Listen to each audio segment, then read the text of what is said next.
I'm going to call the August 20th Pembroke School Committee meeting to order. Would you all join me in rise for the Pledge of Allegiance? Which is behind us. I pledge allegiance to the flag of the United States of America and to the republic for which it stands, one nation under God, indivisible, with liberty and justice for all. Thank you.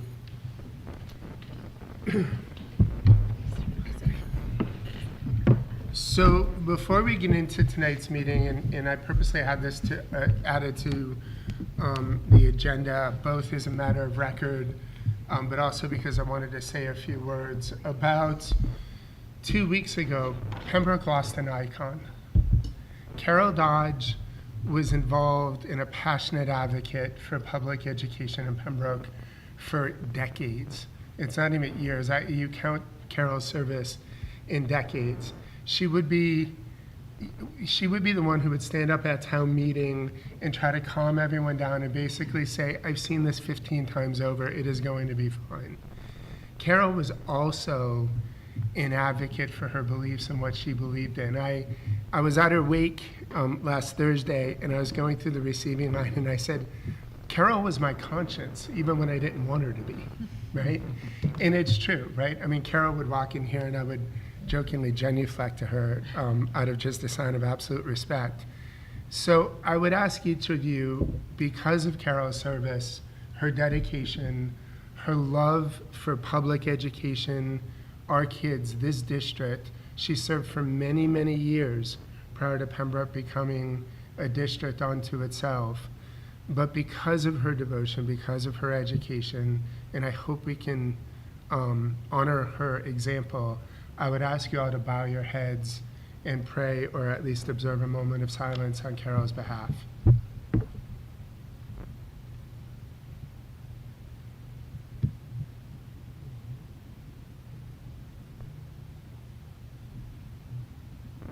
Thank you. I know there's a sign-in sheet. Did anyone want to speak? No? Okay.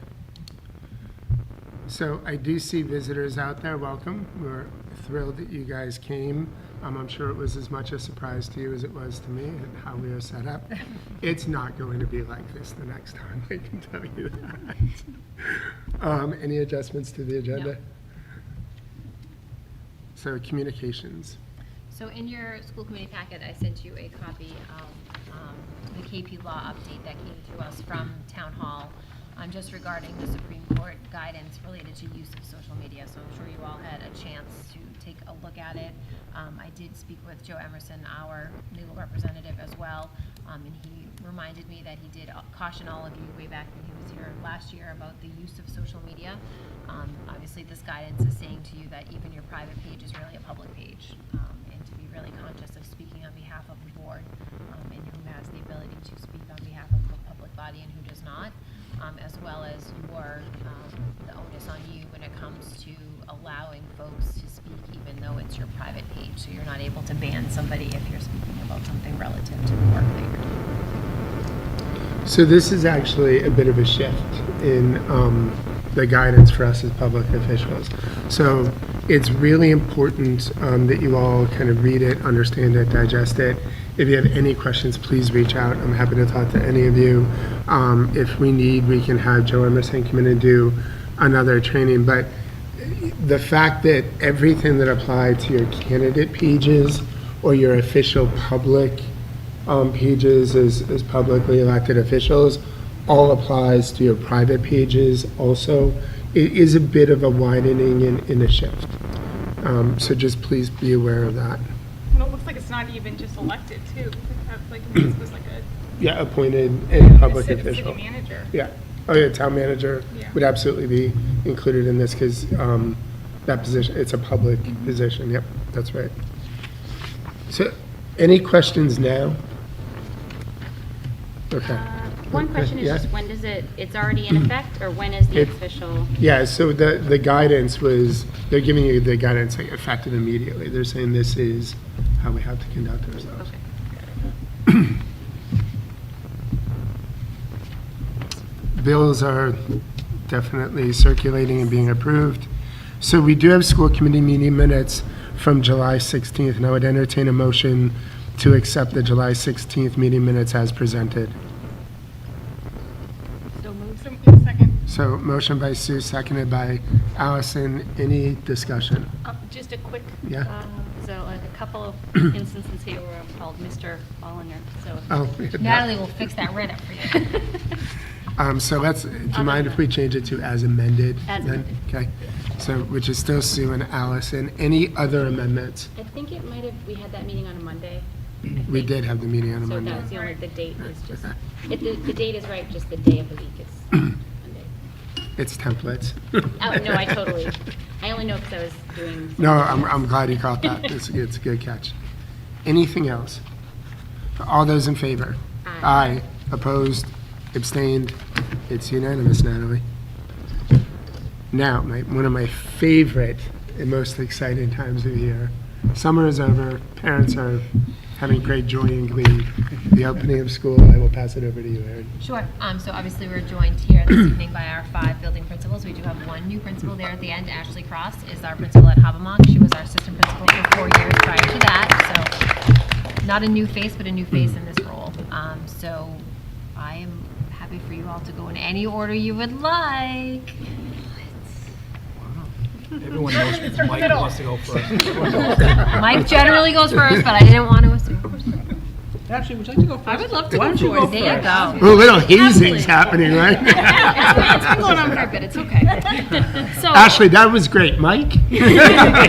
Sorry, Ashley. Go no, ahead. it's fine, I will happily start. So we are welcoming 54 kindergarten students to Hobbamock this year. We have 11 new students joining us in other grades across the board. We are also hosting our new student tours tomorrow, so we're excited to get those new faces in our building, meet our new families. So that will be happening at Hobbamock and I think some of the other buildings as well tomorrow. We do have a few staff changes at Hobbamock this year. As many of you know, Mr. Paul McDonald is retiring from 6th grade math. We are all very sad. But lucky for us, he is joining us for about a month and a half to start the school year, and we have opted not to give him a classroom for a month and a half. But he will be doing some math intervention and some mentoring of our new 6th grade math teacher, Miss Haley Layden. And she is coming from us from a paraprofessional role. So she's also a familiar face in the building. She knows our families. She knows kind of how we operate at Hobbamock. So we're really excited to kind of see her in a new position this school year. I know she's already been meeting with Mrs. Dumont and Mrs. Valeri and strengthening that 6th grade team even more so. I know the other 2 elementary principals are also going to mention it, but we have Kate Nugent, who is our stream para split between the 3 elementary schools this year. She will be starting term 1 at Hobbamock Elementary School and then rotating to the other 2 buildings. Corey Small, who was our stream para last year, will now be in one of our district-wide special education classrooms, supporting in that role, so she will still be with us. We also have hired 2 new paraprofessionals. Jackie Rogers, who has been a district sub for a few years. She is also a Pembroke graduate, so we love seeing that turnaround, is now hired as a paraprofessional in one of our district-wide classrooms. And then also Marissa Robbins is coming to us from the Compass School in Boston, where she was a special education teacher. She started a family and is now ready to get back into education, so she is joining us in one of our district-wide classrooms as well. And then finally, we have hired a new assistant principal at Hobbamock. Nick Hannigan is coming to us from Hanover High School. He's been a dean of students there for the last 2 years. He also has been in the Hanover system for the last 12. He was in East Bridgewater and West Bridgewater before that. He started this week, so we're excited to have him on board. He's excited to work with some little ones, as it's going to be a change for him, but he's really excited and looking forward to those opportunities. So that's it as far as staff changes at Hobbamock. Just some updates summer-wise. We hosted extended school year for our special education students in kindergarten through grade 7 in the building. We also have hosted the YMCA program in our building, which makes the last 2 weeks super fun for our custodians, running around trying to get those all those occupied spaces now clean. Some building projects. We are removing the pergola at the front of our building just due to some structural damage. That will be removed over the next month or so. It's not an imminent danger to anyone, so we have kind of structured out those projects a little bit. We also, in our 4, 5, and 6 classroom wings, we had carpeted benches in all of those classrooms that we found just to be not the best area for like moisture and smells. So we have removed all of the carpeted benches in the 4, 5, 6 wings. Those have been plastered and the heating units have been reattached. So the rooms surprisingly look way bigger with them gone. Yeah. It's crazy how much the space is opened, and I don't know if it's just the dark carpeting that was there before, and now the nice white new plaster looks great. So those are just some projects going on in the building. And then we are also on the agenda for tonight is talking about some playground updates as well that we're hoping to get started from our PTO, some gifts from our PTO. And they have also done some outside painting. So they painted a new map area, they're painting new Foursquare spaces, hopscotch, and things like that in our playground area. So those are kind of the building updates. I don't know if you guys want to do building updates, then we can do curriculum together. Does that make sense? Sure. Yeah, that's great. Actually, I'll right down the line. Sure. He's going last. So you're gonna be last. Yes, weird. Switching it up. It's not even alphabetical. It's all good. Hi, everybody. So we are over at Bryanville. We are welcoming 51 kindergarten students. We have 14 new students joining us, and then we have 2 students that were homeschooled last year joining us back. So we're very excited. It's a lot of new faces. We had a bunch of staff changes as well. We didn't have any new hires. We just have a lot of shifting. So we lost last year due to retirement. We lost Miss Adams and Miss Fitzpatrick, who were 2 like solid veteran, like face of Bryanville staff members.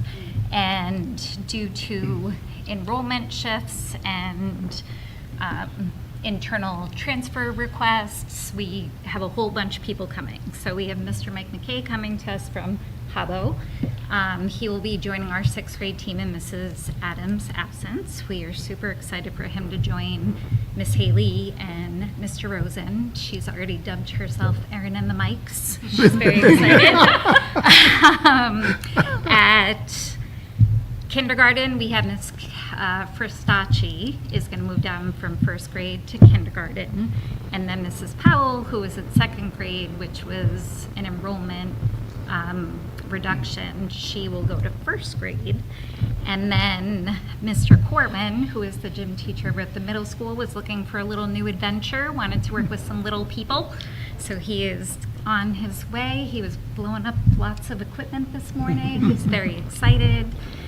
So we're excited to have him.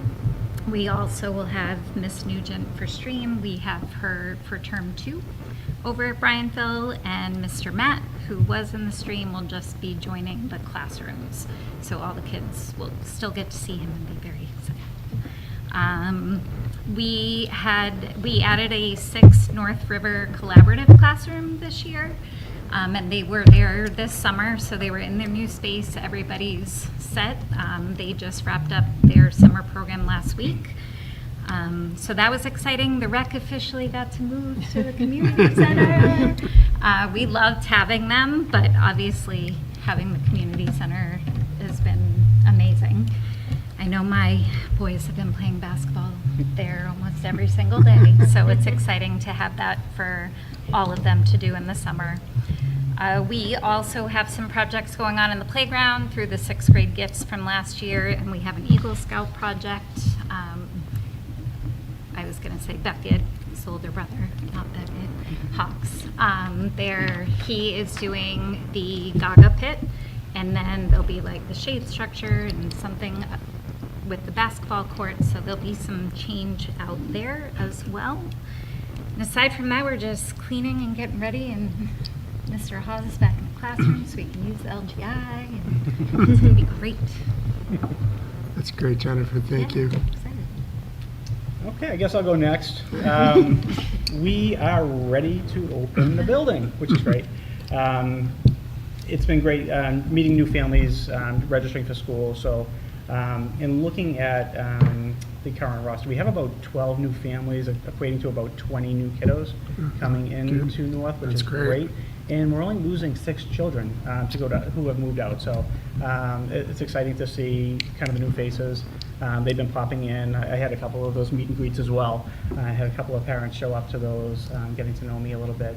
I have been gone from the building for a little while, so it was great to meet some new people as well. So I definitely have some thank yous to Steve Silva, Paul Manning, and Gary Cook, our custodians, who have just been working around the clock.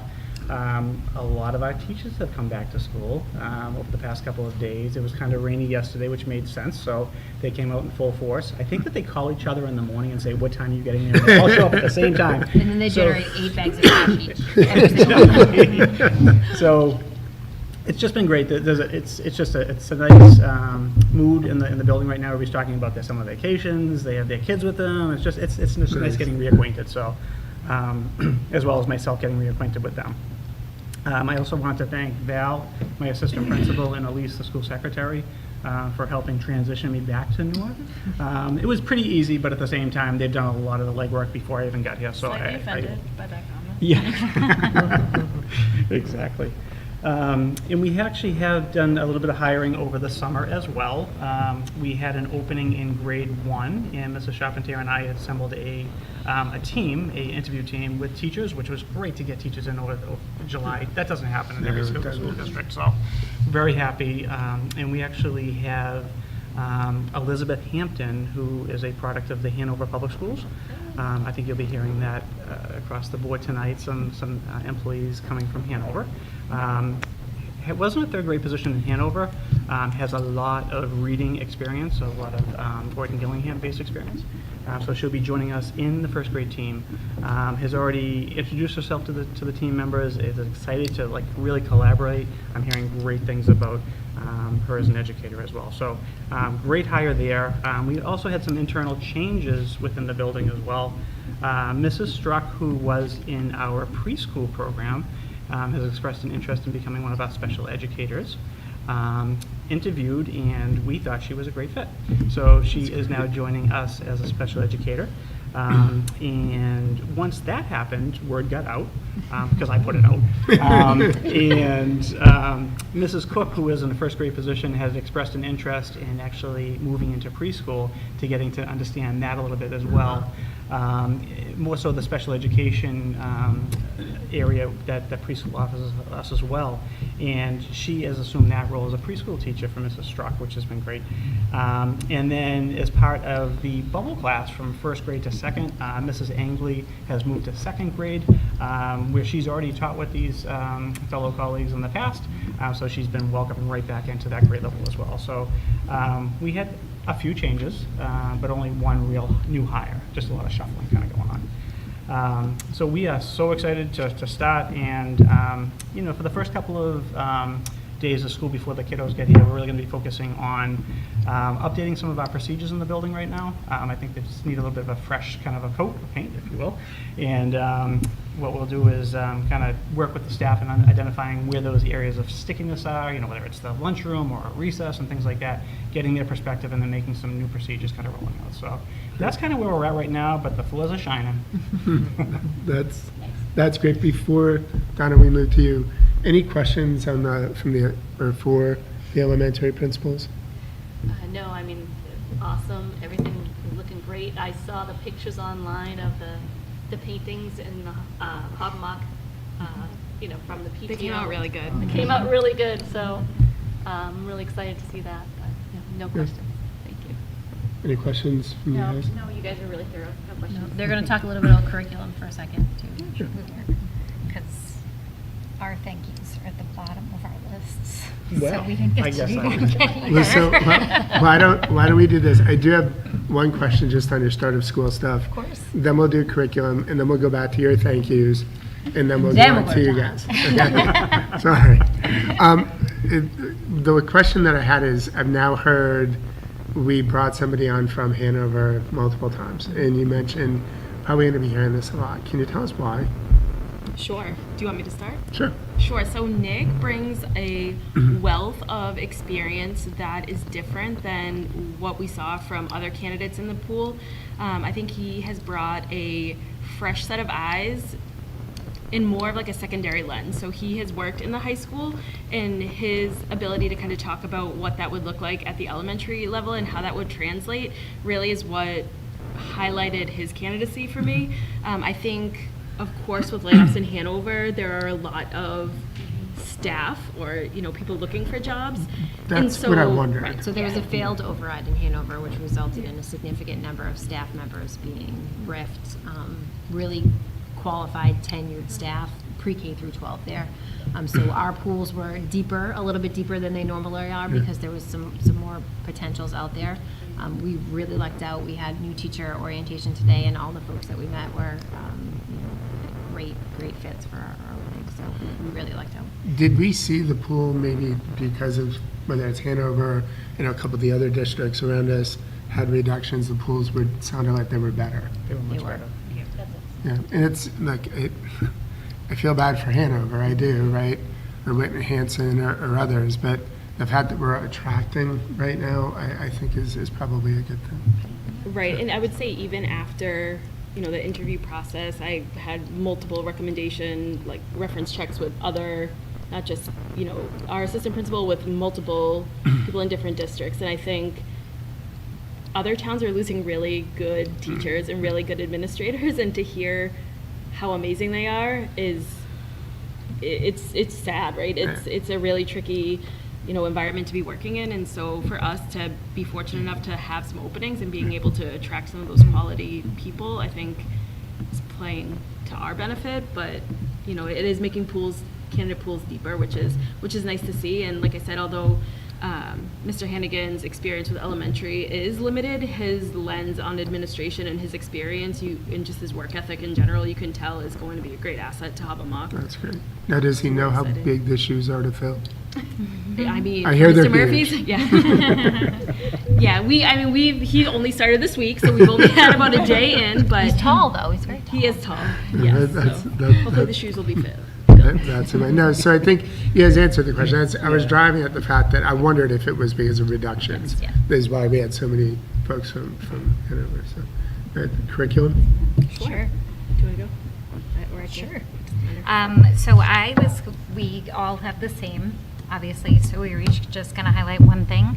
I am talking about Melinda Salvota, who is our new elementary curriculum coordinator, who is, the position was filled at the end of last year. We are super excited for that position to be filled. We've always had curriculum coordinators, and, you know, even when I was teaching in the district, you always felt a little left out at the elementary because they, you know, they're more 7 to 12 people. They get the upper grades a little better. And obviously the work with all of them has been wonderful, but to have someone that's sort of going to focus on the elementary is really exciting. So we all met together. We are going to have our PLC streamlined. We're going to have our grade level meetings streamlined. Melinda's going to be a part of those things. So what she does, you know, at Bryanville is something that she's then going to go do at Hobbo and at North. So we are all really excited for kind of just having that streamlined and that one person that can actually like make sure that all three are getting the same message and doing the same work. That's great. Yeah. So I was just going to talk a little bit about a new reading curriculum. So we rolled out UFly last year, which is a phonics-based reading program that has seen tremendous results K-2. I can't even speak to the hard work that our reading specialists, but also our teachers have put in with UFly, and just the actual data that's been off the charts with our reading in our lower elementary grades. One of the things that we did here last year was that it was missing a bit of the comprehension or the literacy side of things. We had some grade levels pilot what's called fish tank a little bit more heavily than some others, but collectively those that were piloting it really enjoyed it. So this upcoming year, K-2 will be using the fish tank curriculum for the literacy side of the reading rope. With that, it's really focused on comprehension, written language, complex literacy skills, and getting children ready not just for reading, but lifelong skills and advanced thinking. So we really are liking the program. It's super user-friendly.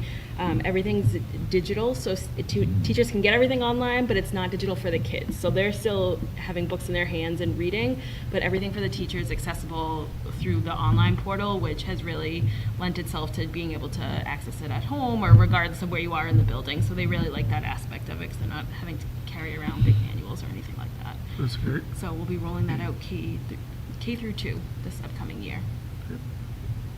And from the social emotional side of the house, last year we had discussed with you the new curriculum, second step curriculum, and we had an in-depth presentation about that, I think, in the fall.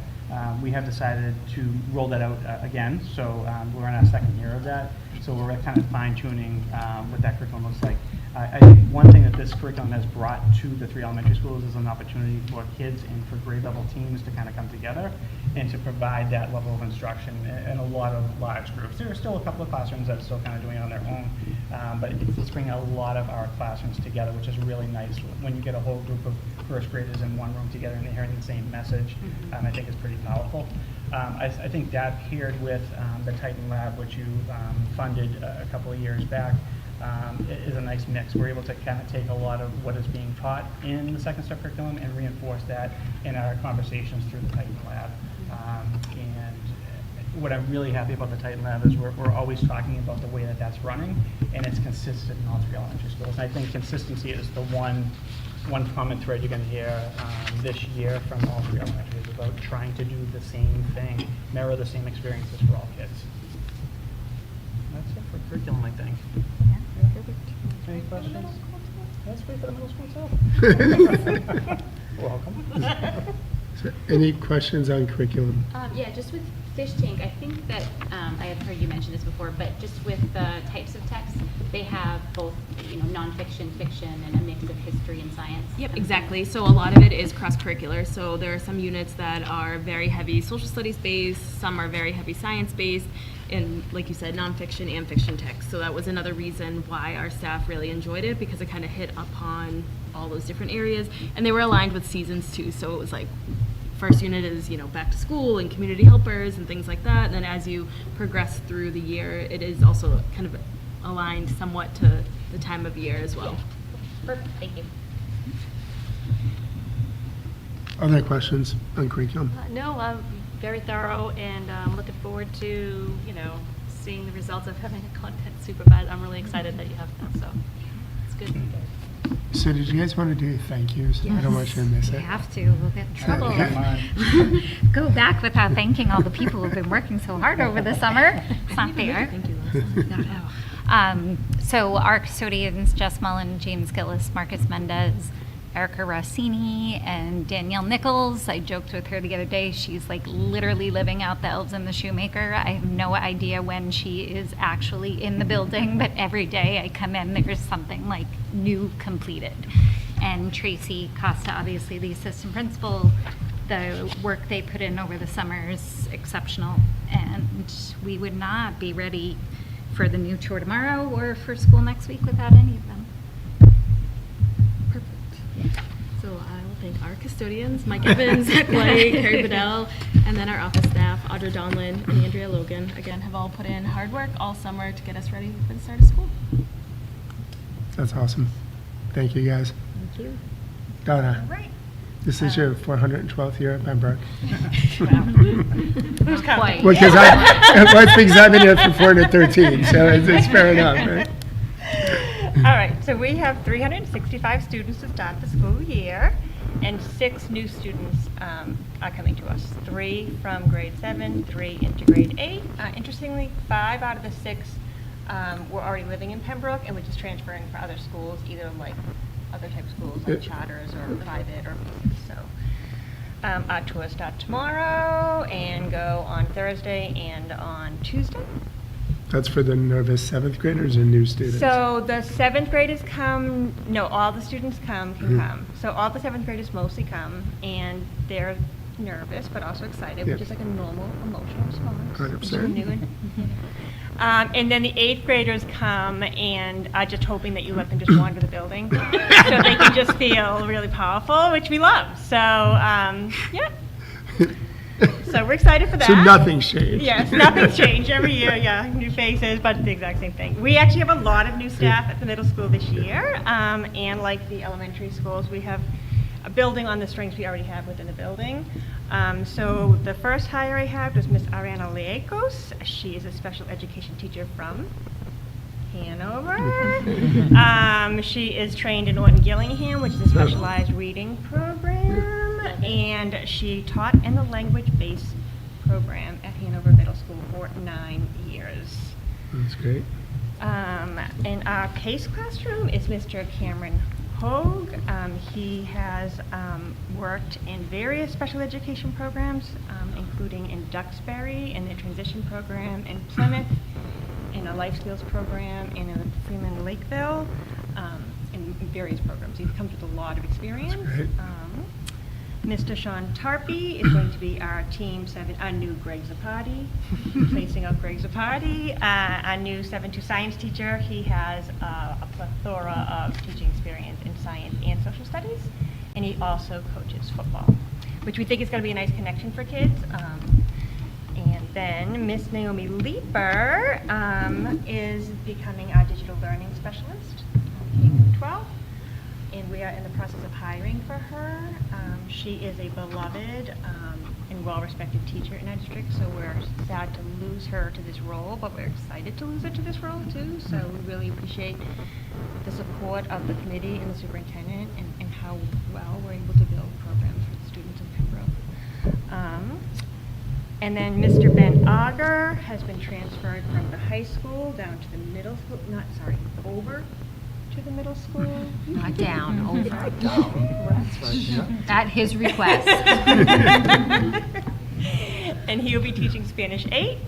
And Mr. Matt Vincenzi is moving from North Pembroke, and he's coming up to the middle school. He's been in a few times already.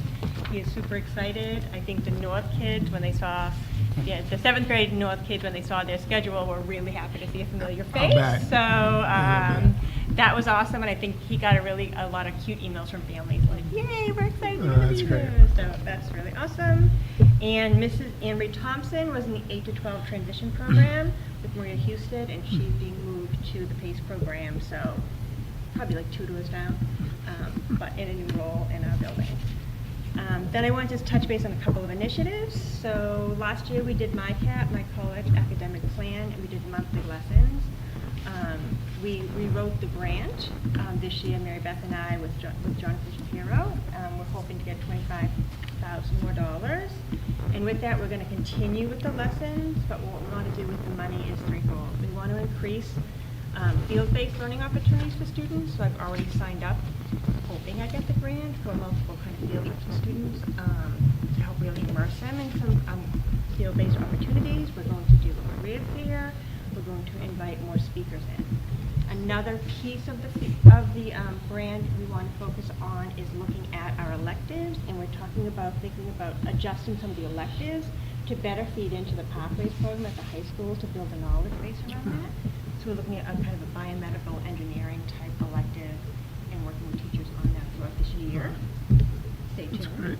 Next year's curriculum studies. I'm sure we'll do that. And then the third one is we're going to offer the opportunity for 6th grade teachers to create lesson plans and start offering it to 3 elementary schools in preparation for the move up to the middle school. So we'll see where all that lands, but I feel pretty good about our opportunity, our chance of getting that. Whether or not we get the grant, the monthly lessons will continue. So that's already embedded as a system. Yep. And I will be integrating my school council more into that process throughout the year to get more kind of outside community involvement and continue with the communication. And I just want a couple other initiatives we have. So the other thing we're looking at is called Skills for Secondary School Success. Also, 4S is what it's called. It's a research team from Johns Hopkins. So they have a research-based curriculum that very much mirrors our 21st century skills curriculum. So we started working with them in the spring to gather information. And the goal is to use a more standardized curriculum to really do an external check on what we're actually doing in 21st. So Mrs. Erin Boydia will be the lead on that. She'll be getting 6 to 8 hours of training with that. And then we'll be incorporating that into the 21st. It's really more of a replacement because we're already doing all of the content. So I'll keep you posted on process-wise with that. The other thing that we're kind of looking at right now is called I Decide. I think Silver Lake might already have this program. It's through Massachusetts Department of Public Health, Mass General Hospital, and Harvard Medical School. And it's a program for like small individual or small group interventions for students that may have issues with kind of abusing substances. So it's a small intervention when appropriate for students, and then always in conjunction with parental permission. So they're going for training me, Brianna Kerr, and Cheryl Larson at the end of October to kind of take a really good look at that program, and then have it as a tool, if need be, for any students that may need that level of support, students that need that level of support. There was some open SIAD training this summer, and they looked at, I'm going to read this so I don't screw it up. They learned to use digital sensors to collect real-time dynamic data with high precision and accuracy. They adapted some of their investigations to take advantage of this technology into their open SIAD lessons, and will be incorporating these practices into their elective classes too. And then Jen Mulligan is now the open SIAD facilitator. That was the other news. And my thank yous. So thank you to Erica Swift. So she's been an amazing addition to the middle school, incredibly helpful. Getting the special ed department kind of up and running. She was really a partner with me this whole summer with developing the schedule, getting everything ready. Mrs. Clancy, our front office secretary, Mrs. Tracy Smith, our guidance secretary, is invaluable. Mike Tinker has been around all summer. Ken Cruz has been super helpful. My custodians have been amazing. It's super shiny in there too. Did I miss anybody? I don't think so. I was thinking before I came here, like, as I was doing interviews this summer, because I did a lot of them, it's just such a point of pride to be able to talk about where you work and to have teachers around the table and talk about their experience as educators in this system and feel really authentic about it. So that was just like moments of like really a lot of gratitude. And then the other thing I was thinking coming here in relation to that is like the beauty of the seasonal aspect of this work. That like you turn the page every year and you spend the summer planning and then you get to start again. It's really, I'm really grateful to get to work in a system like this and with the seasons that go along with it. So thank you. Thank you. Yep. Any questions on the middle school I for have a Donna? question. So how many years now has Open SIAD been in 6th grade? Has it been 2? 1? I'm just curious, like, Three. 3? Are you seeing a difference with the kids coming in the middle school? Like, So I haven't looked at the, I'm just curious. I don't know, Not yeah. even like statistically, like score-wise, but like, are they, because I know Open SIAD was a totally different way to it approach was a big now. shift. And so I'm wondering if the kids are prepared differently, better. They're more prepared. I think we're still in process with 6 going up to 7. Yes, it's a lot heavier on the writing and reviewing and layering. But I think we're going to start seeing some really good results with it. And I think teachers' comfort level with the curriculum is also a big part of them learning on what pieces they can let go and what pieces are really critical. And that's definitely been a process, like it is with students when they learn. So Jonathan's been an amazing support for them, but we're also really lucky with what it looks like in our science department. I would say at the elementary level, I think what we're seeing is that team approach to learning. And I think kids are really learning how to work with each other. And sometimes you take a lead role, sometimes you step back a little bit. It's those soft skills that they're learning, which I think is also as important as the actual content. That's great. Other questions? No, that was great. Thank you very much for all you do. Thank you, Donna. Appreciate Great it. updates. Mark? Good evening. How's everyone doing? Every day's a gift, my friend. Yeah, good. You should start with your thank yous, just makes I have it first on my agenda. Why do you say that? So our building is in great shape as well, and I want to thank the custodial staff, Dan Safranowitz, Mike Dorgan, Diane Elliott, Bob Cosby, Matt Newman, Ryan Curry, and that's Lucia. They've been working hard all summer. And as is the case every summer, the high school is really busy. Not that the other schools aren't busy, but there's just constant traffic in the schools on top of the people that are working there. We've had multiple athletic camps. We had a large band camp. We have extended school year programs in our building. Fall sports starts almost in the middle of August, kind of like when we're trying to just wrap everything up. And so there are 312 fall athletes that are in our building right now, and that's an awesome number. So they do a great job, all those folks working around these, for them, they're kind of interruptions to their progress, right? They've got a plan, their cleaning schedule around all this, and when's the band camp, and when is that basketball camp, and so it's not an easy task, and they do a great job.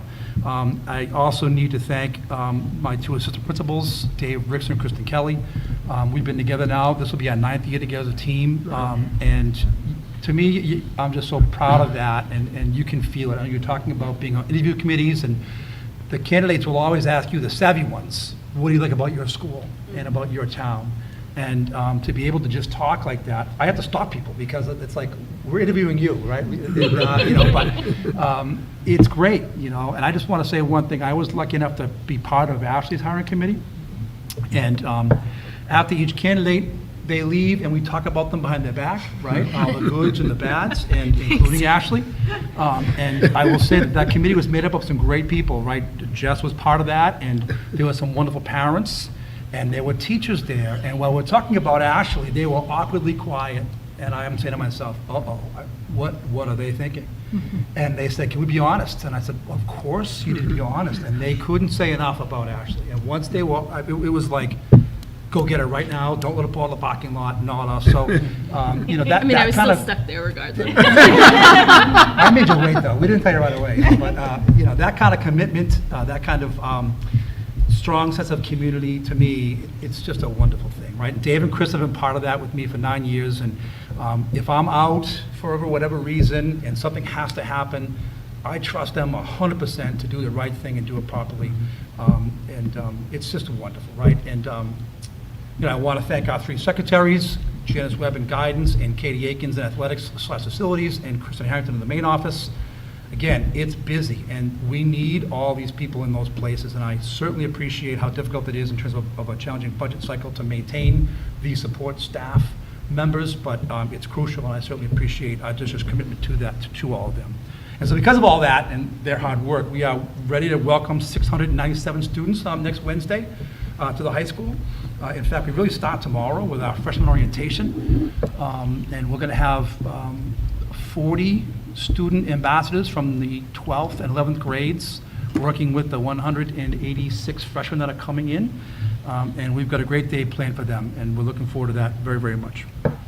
And I'm very appreciative of the fall coaches who are letting those 312 athletes not practice until the afternoon tomorrow, so we don't have to deal with that, all that stuff as well. And plus, a lot of the student ambassadors have practice, and so they wouldn't be able to participate if not for their flexibility, so I appreciate that.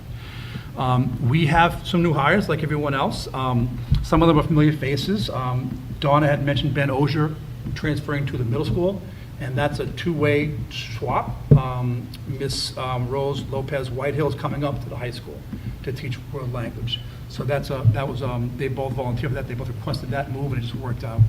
Having Rosa with us, we have a world language department of 5, and so 3 of our teachers are now native speakers. And when you consider Christine Noguer, who, for all intents and purposes, her whole family, Is they're a native speakers, speaker, yeah. right? So I just think that that's such a wonderful benefit to our students in the world language department, that 4 out of 5 are virtually native speakers, right? It's wonderful. And that program has really just done so many great things. The number of students that are earning a seal of literacy, for instance, or earning qualifying scores on AP exams, those numbers have gone through the roof, really. So I'm really proud of the growth in that department, led by Savisa Day, of course, another native speaker. Rosa's coming up here, and Jonathan Shapiro, we mentioned the new structure of some of our supervisors with the curriculum level. So Jonathan, who was always our science coordinator for the past several years, has now been hired to be a STEM coordinator, so he's absorbing the math department as well under his caseload, and I know he'll be awesome at that. Mary Beth Simmons will be joining us in October as a new SRO. Steve Kirby is going to go back onto the streets in October as he prepares to retire. And Mary Beth Simmons has the most precious comfort dog. That dog is beautiful. I cannot wait for her to start. I forget her name though? Sasha. Sasha. She's great. Wonderful. So you'll know that we have Bauer, all right, one of our adjustment counselors, Rachel McGowan, has her dog, and now Sasha will be there as well. By the way, Sasha has her Facebook page. Yes. You should find She's it. She's a And she's calendar adorable. model. Pin up She's just to be really calendar. clear with everybody. Yeah, I love And it. she is also a public official, so she will accept you. Right, yeah. And then for brand-new hires to our district, we have hired Taryn Lang for business. Taryn comes to us from Holliston. Not a reduction in force, just a lateral move. I think that to me also says a lot about, I think, Pembroke Public Schools. She saw the opening in Pembroke.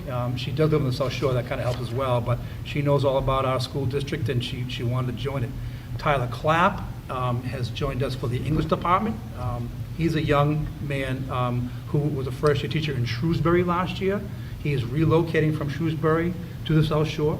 Again, he was under contract for the next year. He was not laid off or non-renewed, but he was looking for something different, and so we're really excited to have Tyler on board. He is energetic and full of enthusiasm, really get going. He was here today for our new teacher orientation as well.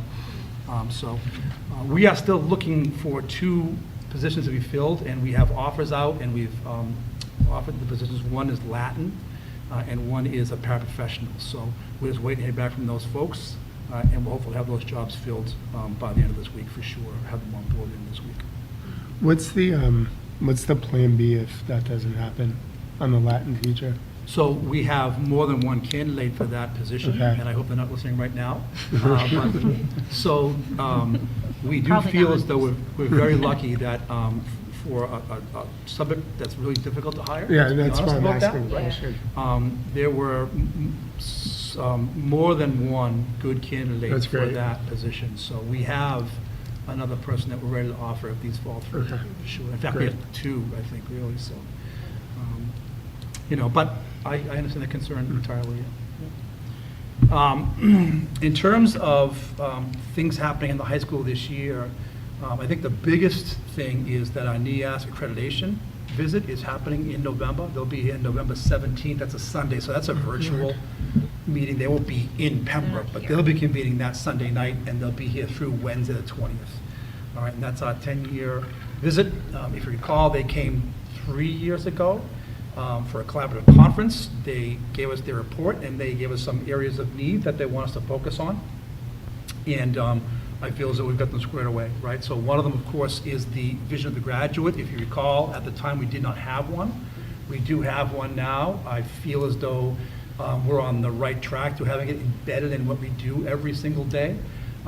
Last year, I talked about this to this committee, during professional development time, all of our teachers went through all of their curriculum documents, their existing curriculum documents, and looked at our vision of the graduate and tied in those assessments and assignments to the vision, so that when we talk about meaningful collaborators, or when we talk about empowered learners, how are we going to measure their progress? And these assignments measure progress in these pillars. And we reported out to families during term 4 with the term 4 report cards, standard-based reporting, whether they were either progressing, not progressing, or meeting the standard for those 4 pillars. And so that will continue. We will report out on progress of attaining the vision to graduate to our students twice a year, semester mark and the end of the year, at the end of the year mark.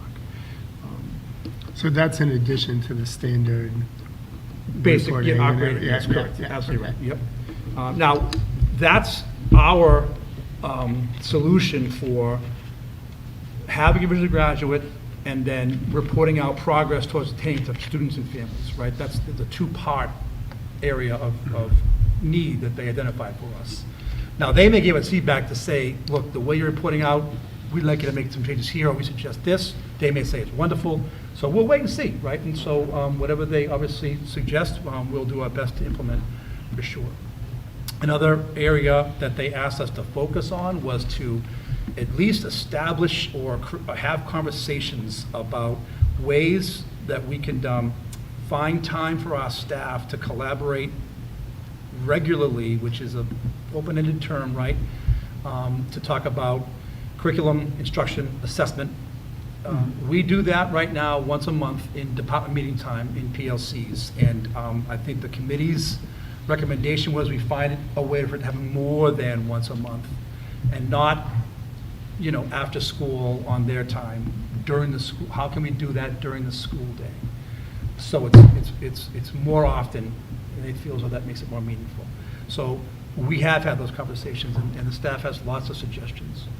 My concern there is taking away from instructional time, though, right? And it's, at the end of the day, it's an overall balance. I mean, I will freely admit, I'm incredibly biased. I went through the first NEASC Yeah. accreditation like 17, 18 years ago. I went through This is my third one. the renewal enjoy. 10 years ago, and I'm just thrilled that I get to do this with you again. They have a lot of suggestions around things like this, has been my experience, right? And I do think at the end of the day, they are suggestions.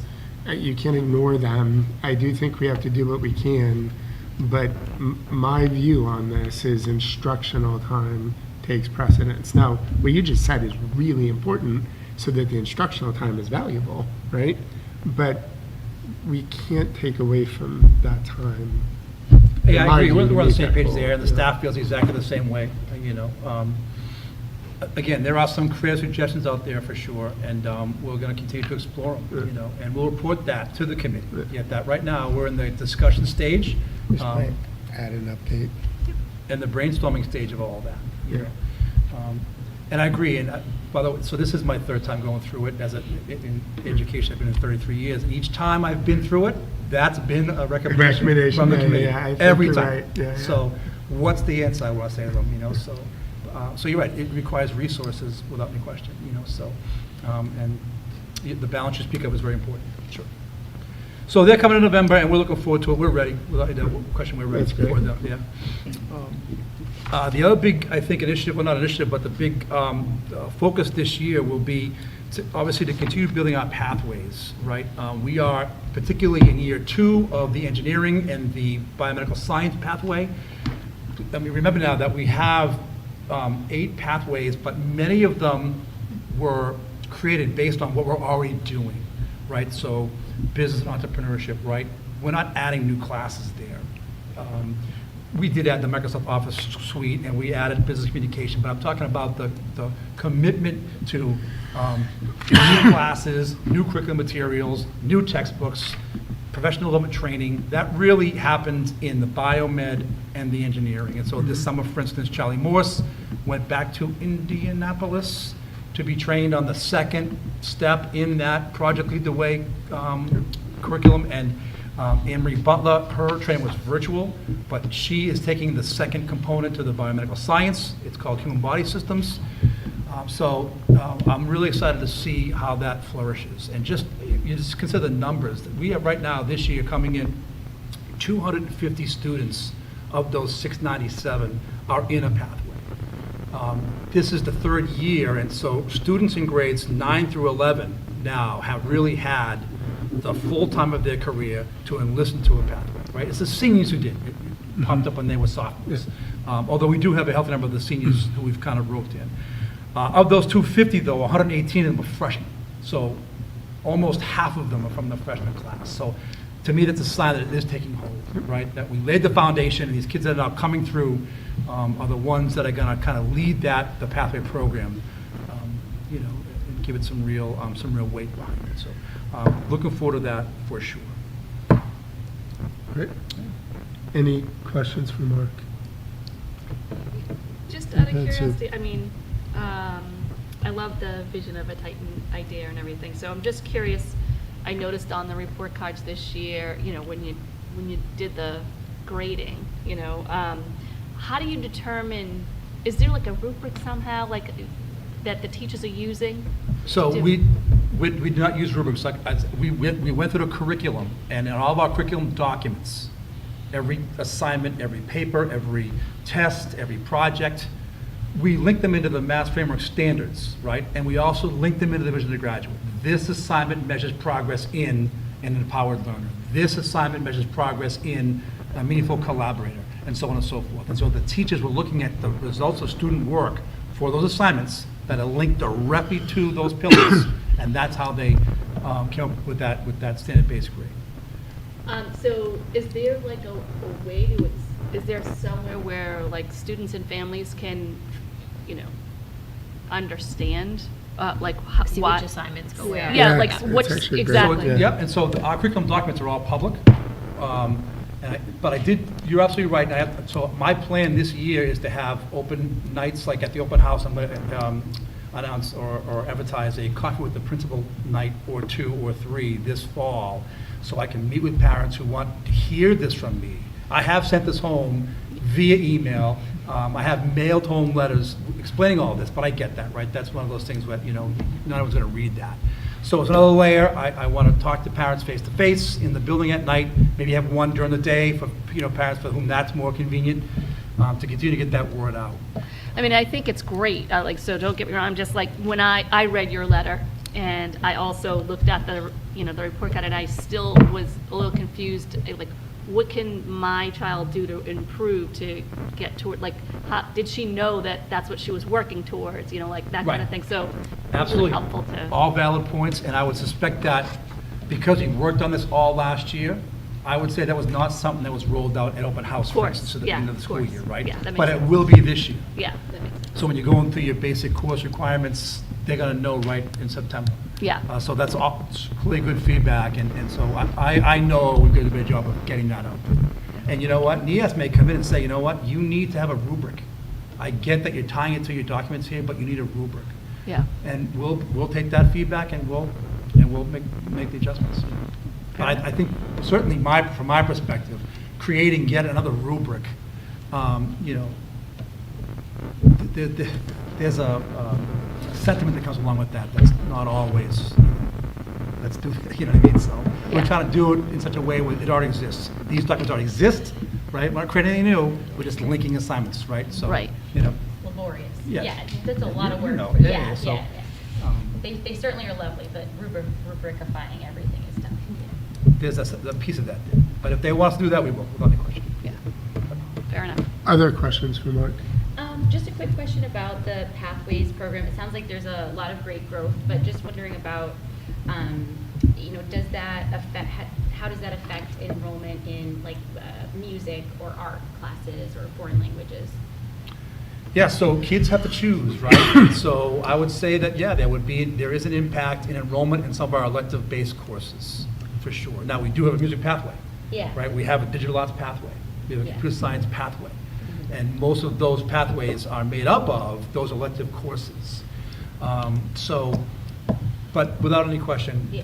we do see a reduction in enrollment across the board because they can only fit so many things in. They've got their graduation requirements, and then they only have so much room in the schedule to elect other courses. And if I'm the business pathway, I have to elect these business courses that are required. So Got it. I was just curious about just like planning, if we're thinking about how to plan for that or how to address it, but I know there's only so much time in the daily schedules. it is, and we also work with our students, guidance does through guidance seminars, grade level seminars, and they start talking about, you talk about planning for this, right? Yeah. Here's the pathway, here's what it entails. Let's start thinking about what a 4-year program of studies means for you. Exactly. And do you still want to let this pathway, knowing that you might not be able to do this, this, and this? Yeah. Right, so we start those conversations as they're freshmen, we start those conversations. Yeah, I think that's helpful, just thinking about, you know, when kids are younger, I think it's hard to know, oh, like if I make this choice, how is it going to affect things? So having the guidance seminars sounds like a Yep. really helpful Yep. piece. One of the other things, Katrina, that we Yeah. did last year too, is there's also a global learning and citizenship pathway too for students that are more focused perhaps on the humanities in terms Oh, of okay. international studies and language. And we also revisited the pathways maps and added upper level language classes Oh, okay. as a piece of the elective requirement, so that hoping to encourage students to stick with their languages as long as they can. Okay. And and we kept that also for all of the pathways. So we're trying to, you know, if Balance it. that's your thing, like, you don't necessarily have to, you can stick with your language and still achieve the pathway, or stick with your arts and still achieve the pathway. Got it. That's really helpful. But it has impacted, there's no question. Yep. As Mr. Talbot said, there's only so many periods in the day. So. Yeah, for sure. Okay, got it. Thank you. That's helpful. And just one comment I want to say, like the band camp, that band is phenomenal.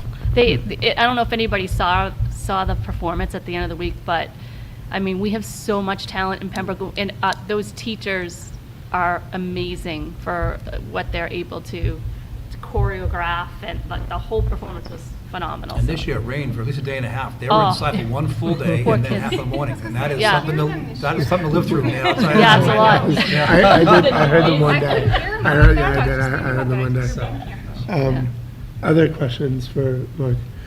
I do have a couple overarching questions, I think, a bit for all of you, and you might even need to answer. But as I was listening, did you have a kindergarten number, Mike? I did not give you a kindergarten number. Off the top of my head, it might be somewhere around 54. 54, okay. So it sounded to me, which was good news, like enrollment was rising this year.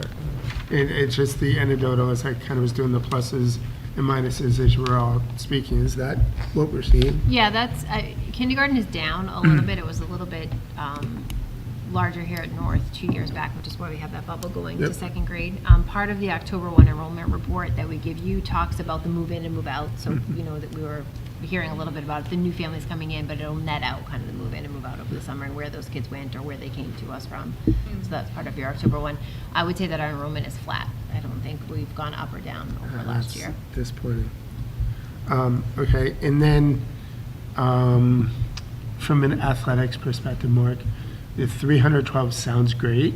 How does that compare over the So I don't past have couple last years? year's numbers, but I would just say that's pretty much ballpark, right? We're right around that 45% participation rate, pretty consistently.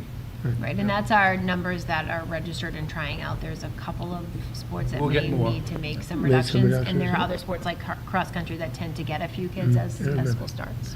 And speaking of cross-country, you mentioned something about the person coming in to fill Greg Zapati's old role. He didn't go anywhere, No, Greg's right? at the high He's school. at He the high moved- school. he moved didn't go. mid-school year last No, year, I just, for yes. people out there, I don't want anyone freaking out. He's at the high Mr. school. Zapati's still here, he's still coaching cross-country. But I just wanted to make sure that was really clear. Okay, any other questions for the principals? Good job, guys. Good luck, have a great year. Oh, there is one more. There's a social studies teacher at PCMS. Were we able to fill that? In process. Okay. Yeah, so Naomi was interviewed and was successful in the pool for the digital learning specialist, which Right. was a vacancy created by Mike Ticker, but that was later in the summer. So the filling of Naomi's original position is, I think, almost. I We think you're interviewed. Monday. Yeah. Oh, no, that's great. I just, And the pool is deep. no, that's, it just, that's a big not to have at the beginning of the year. Yeah, So we'll have someone in place. is there anything that you guys need that you don't currently have? It's a big I ask open this, question. I ask this every year. Every year. This could be your one chance. Yeah. No, but I'm serious about that, right? I mean, I'm not looking for the wish list, right? But, and I have traditionally asked this question, right? Is there anything going into the year that it's like, yeah, I'm like, we have to have this and we don't, type of thing? And I think we've been able to satisfy all the teacher requests that have come in for materials within their classrooms. I mean, this district is amazing for that. Within our budget lines, we're able to supply them with what they need to do their job. Good. So, thank you. Yep, right. Great, thank you. So I will turn it over to you, Erin, for Sure. the superintendent's The report. first thing under my report is the personnel report. I think each of the building principals pretty much hit on all of the changes that are there. The one position that we didn't talk much about is our transitional coordinator. So Maria Husted, who has been in that role for at least the past decade, is retiring towards the end of August, potentially the beginning of September. On the hiring piece, we have interviewed and are offering the role, so we will have someone in place for that. But that is a tremendous loss for Pembroke. Maria single-handedly built our 18 to 22 transition program here in the district, and every time I see her, I still told her that I have not officially accepted her retirement paperwork. But those are very large shoes to fill. Maria has made great relationships with our families and our kids, and she is just one of those people, when you meet them, they're just a one-in-a-lifetime person. So Miss Will was great. And her retirement party was right before we came here tonight. So. Everything else on there, I think we pretty much hit on. I don't know if you have any questions on the personnel report. Any questions? No questions. Nope, great, thanks. In your packet, you also have a copy of the Hobbamock survey. So part of every new principal entry plan is how are you going to get feedback from the community. So what you have in front of you is the questions that Ashley would like to ask of the Hobbamock community in regards to, family communication style and what they'd like to see from the building. You'll remember that Mike Banbury brought a similar survey forward last year for North. And Katrina did reach out and ask, is this something that we can do in all of the buildings? So I think we'll talk about having this available for families during the open house night through a QR code to give us some feedback. I think it's good feedback to I get think from it's families. really good. Yeah, I like that idea. Any questions on the family communication survey? They were pretty general questions. I thought they were. The only question I had was just about potentially special ed communication. I know that's a different piece, but could be helpful to have that in there. I don't know, just how that communication happens. As far as like special ed documentation or? Could be either for documentation or meetings. Yeah, so as far as meetings and documentation, all of our team chairs, like under the guidance of Jessica, we kind of align those procedures just a little bit differently because we want to ensure that families get the documentation in a timely manner as it relates to meetings. And we don't typically send things digitally just because of confidentiality. We don't typically put things in backpacks because most of our kids can read. So we really are a little bit antiquated in our system, but we use the post office for most special education documentation. We have been working with Mike Tinker a bit, just talking about looking at some type of digital portal to release documentation for special education documents, especially with the new rollout of the new IEP, which we tried to print one today and it wasn't super user friendly, so it's a headache for another time. It's gonna be great, I know. So we are looking at some of those, like some districts I know use like DocuSign, which isn't necessarily the best format either. So special ed is a little bit of a different animal just because of the confidentiality piece and the types of documentation we're communicating. So if we were to talk about like a special education communication survey, I think it would need to be separate and district-wide, just because we tried to align pre-K to 12 with those procedures for dissemination purposes of paperwork. But we have talked at length about the digital piece of things and how it would make life a lot easier. But again, trying to find the best platform for it is a bit tricky. Trickier than you would think. You would think that more companies would be. CPAC has done some surveying of families, and it's, as we always say with surveys, it's like a third. So some families still want snail mail, other people want it electronically, some people want to pick it up. So they have done some outreach about kind of that communication. Our go-to is snail mail, and then if we do have some families within buildings that will request electronic documentation, and we have no problem doing that if it's requested or conversation has happened. We really do our best to avoid backpacks and student Sorry, go ahead. transporting of just materials just for the sake of a child opening a report and reading it or an IEP and being like, oh, I'm special ed, I didn't realize that. So we try and avoid that at all costs. DocuSign and a couple of the other electronic versions do have HIPAA compliant versions. So just, you can always look into those, but. Yeah, some of the things with DocuSign, just in my own personal investigation, is you have to input like signature boxes, and then it doesn't allow always for like parent input response and the text box. It does not. It gets finicky with some of the formats in the IEP, and with the new IEP, I can't imagine that any digital platform is going to be ready to go anytime soon. So they're struggling with the paper copies.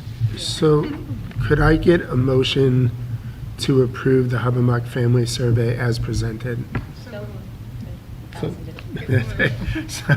motion by Allison, seconded by Katrina. Is there any further discussion? All those in favor? Aye. Opposed? Abstained? It's unanimous, Natalie. Next up is for your acceptance. There is, as Ashley referenced in her opening of school update, the Hobbamock PTO has purchased some recess equipment. You have had 2 Eagle Scouts come through you over the past couple of years talking about a Gaga pit here at North and one at Bryantville. Well, obviously the Hobbamock students do not want to be left out, so the PTO is gifting a Gaga pit over there as well as funnel ball, which is exactly what it sounds like it would look like.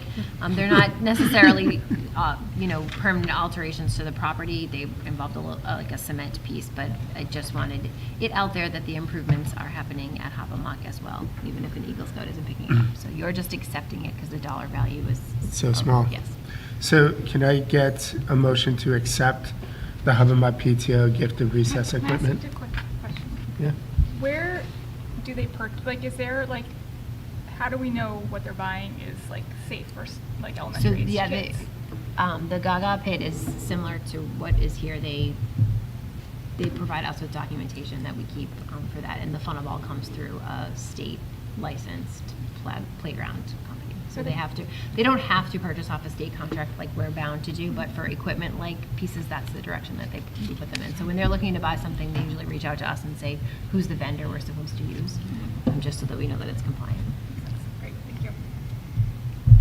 So can I get a motion to accept the Hubbardston PTO gift of recess equipment of a Gaga pit and funnel ball? So moved. Second? So motion by Katrina, seconded by Sue. I did not think I would say Gaga pit tonight. All those in favor? Aye. Opposed? Abstained? It's unanimous, Natalie. Next up, you have consideration for approval of some science materials from the middle school, some surplus materials. As I say every time, our first avenue is to always try to sell back the materials to the publisher. These materials have not been picked up for any nominal value for resale. We do donate them to the library or to any interested party, and if we do not find an avenue, the last avenue is always to recycle. So 33-year-old science books weren't hard to grab. people didn't jump on that. Could I get a motion to approve the surplus materials list as presented? Second. A motion by Katrina, seconded by Sue. Any further discussion? All those in favor? Aye. Opposed? Abstained? It's unanimous, Natalie. Last in my report is consideration of approval of the PCMS program of studies. This is generally a step that we take in February of the school year. We somehow inadvertently missed the middle school when we were talking about the high school. There's no Really? real substantive changes to the program of studies. Okay, could I get a motion to approve the PCMS program of studies as presented? So moved. Second. Motion by Sue, seconded by Allison. Any further discussion? All those in favor? Aye. Opposed? Abstained? It's unanimous again, Natalie. So we'll take one sep. Yep, so we did have a policy subcommittee back in July. That same week that we had our meeting, we had a subcommittee meeting where we looked at student handbooks. So in your packets, you have copies of the elementary, middle, and high school handbooks. Generally, you all take these as separate approvals, so I listed them as such. In that elementary handbook, there's just some updating of roles, addresses.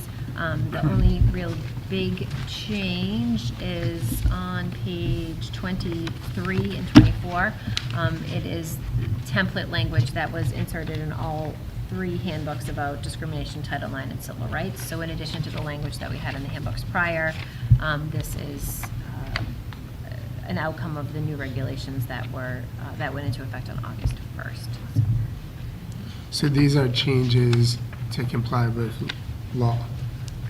Yes. So can I get a motion to accept for first read? We're going to approve? Yeah, so this is the part that I want to talk about. So generally, we do the handbooks as a first read and a second read. What I'm asking for you to do tonight is to first read and approve them, just so that when students and families are signing acknowledgement of the handbook during the first week of school, that we then don't need to go back and have to have them re-signed because we're waiting on a second read. In order to do that, you do need to suspend policy BGB. Yeah, we do. Yep. Yeah. So I have a Yep. question. Didn't we already do that when we did the SNAP registration? Because the link in the registration were the old ones. So do we have to go, does this get sent out again? No, the students will do it during the first week of school, and it'll come home like as a sign-off at the elementary school that you've seen the student handbook. Okay. But the parents have already approved the old one? The parents have approved the old one, but like for elementary students, it'll come through as one of the start of school handouts that you're signing off on the student handbook. So I think we just have to make it clear to parents that there was a shift or a change, though? Yes. In that- the handbook, yeah. It just full transparency when we're going through that, let's make sure that they're aware. Yes, you did sign, yes, you did see it, yes, you did sign it. In the interim, there was a shift. Here are the changes. You know, if you have any Yeah, questions. And unfortunately, please a bulk of families haven't gone through and done the registration process yet. So we'll still catch Only some, those that right. have been trying to register for sports or a bus pass. So, is it normally the approval, like, did we just You do this usually do it in later? July. Yep. Okay, so That's all. next year Yep. Yep. we could aim to have it so that when the kids are getting, or the parents are getting. When we open the portal, it registered. should be ready. Okay. Yep. So, just questions about the language that was added due to the law. Where did you adopt the language from? So this is sorry, it's 23. It came from the Massachusetts Association of School Committees. It is just it's an MASC template language. It's not a policy necessarily. It's just, if you read through it, it's just kind of outlining, in addition to our bullying and harassment, kind of culling out some of the categories moving forward. So there's some additional changes that we'll need to make to our policies and some new policies that we'll need to add. And Jess is going to talk about that later. This is really definitions. This is just definitions? Yes. Okay. Yeah, no, I was looking through it. I mean, it all makes sense. Yeah, And I'll talk about it in a second. It's really about, the new piece is really about breaking apart what discrimination is and what harassment is. Definition. So we're just more defining it in the handbooks, and then we'll have to talk about policies Yeah. going forward. So I do have a question. Sure. And it's a sensitive question, but I'm going to ask a question anyway. Part of the language that's in here, and albeit it may be required, right? I understand that, but it says sexual discrimination includes discrimination on the basis of sex stereotypes. I'm not exactly sure what that means, and I'm not asking to get into it here. Sex characteristics, pregnancy or related conditions, sexual orientation or gender identity. I don't disagree with that statement on its whole or on its value, but Title IX is is a piece of legislation that's there to ensure that female athletes have full access and retain full access to sport, and that they have. That's what haven't Title IX was when it first, Yeah, really they haven't, morphed. the final rule, and I'll talk about it, I don't go into every detail, doesn't actually touch the sports piece. So even the final rule changes, does not talk about the sports piece. That is left out. Just But so I don't we- see how it can be, though, and I guess it's, I don't know that it's a huge concern for us here at the moment in Pembroke. Let me be really clear, right? And I don't know that we have a choice but to adopt the language because it is what it is. But I just think we have to be cognizant of the fact we can say that about this rule, but I listened to Billie Jean King give a commencement address 4 years ago at Springfield College on the anniversary of this legislation and was incredibly proud of it. I think that the cornerstone of this is ensuring that our young women have equal access. I'll leave it period, but it's really in sport, right? It started out in sport, and that was a piece. And I'm coming from this saying that's a very good thing. Like, Right. let me be really clear. I just think we've got to be cognizant of that, right? I worry sometimes that some of it's getting lost, and we have to make sure that our female athletes and our female students retain the same rights and privileges under this new rule and this new legislation or regulation, really, as they did 10 years ago, 20 years ago, or 50 years ago. That's all I'm saying for us here in Pembroke. Sure, and I certainly understand kind of your concerns or questions. Just kind of to point out, and I'll talk about it in a second, is Massachusetts law already encompasses some of the pieces that Title IX is requiring at this point. So us including in our discrimination statements and protections about gender and gender identity and sex stereotypes, Massachusetts' law has been following that. So as we talk about kind of like could this change eventually based on like some certain states? There's certainly courts, things in the court systems in certain states about fighting some of this requirements. Massachusetts already has this in the law. So for Massachusetts, it's not a lot of changes. Like some of the things that we talk about, the discrimination piece and for lack of a better word, protected classes has already been in both your policies and Massachusetts law. Yeah, and I have no problem with that piece Yeah. of it, right? I want us to be eyes wide open with this. I think it's probably the best way to put it. And tonight, as Erin said, I'm just going to go over some of the shifts in Title IX in their rule, and then what implications that'll eventually have for us to bring to policy sub regarding some of the suggested policy changes. So.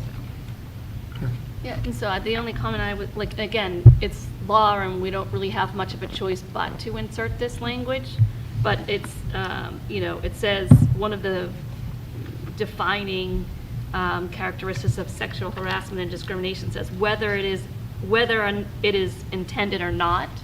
And I feel like that's such a slippery slope to because we're living in a different kind of world where people really don't even understand this. I know a bunch of people don't even understand the idea of pronouns, for example. And so, it's almost like it's a slippery slope that you're saying whether intended or not, especially in an educational setting with young kids who come from, maybe more traditional families, for example, and they're not used to that language. I don't know, to me, that's very uncomfortable. So I don't know if there's anything that can be changed. Do we have any leverage to do we have any ability? Did we run this by counsel? Right, yeah, so this comes from our legal counsel, Yeah, so MASC has template language out there for policies, but the trainings that, as a coordinator, I've had to attend and will continue to attend has all been vetted through our legal counsel, and our attorney that we use often, or I use, did do a training for MASC and several other districts and things like that, so that has been vetted, and is the recommendation coming from the changes. And is it possible at all to ask if we need that specific wording in our handbook? Or what is that? Because intention is really a lot of. Sexual harassment is defined by the law, so I don't think that we can. I don't been in it. Yeah. Right. So Mary Beth and Michael and I have sat. One of the changes is to have one single coordinator. So I have to be on record, and part of it's publication. So I might as well just kind of go into. That was actually one of my questions. So that's. It's not a bad idea. I think let's do this and then vote on these. Sure. Because I think this is gonna.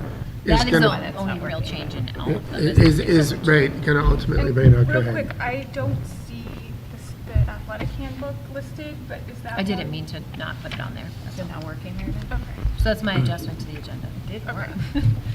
So we are doing. Yes, the athletic handbook is in there. So we'll still come back for that one. Yep. That's fine. Sorry. I know. You can use the keyboard. There's only 4 or 5 slides, so. Yeah, that's fine. I'll plug that other keyboard back in.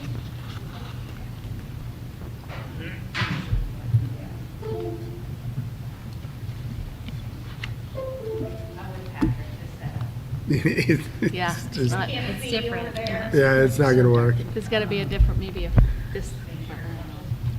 Just- Well, I think you put slides in here, right? I'll just speak to it. No. Just put these together. That's right, Jess, go ahead. Okay, sorry.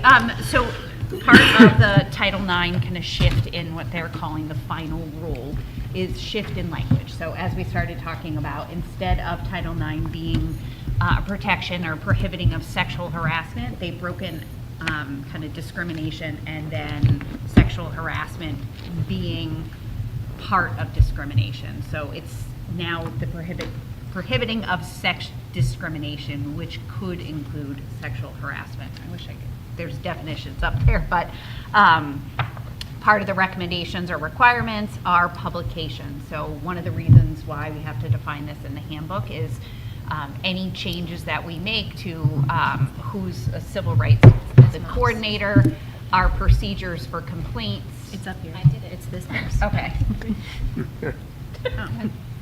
Maria.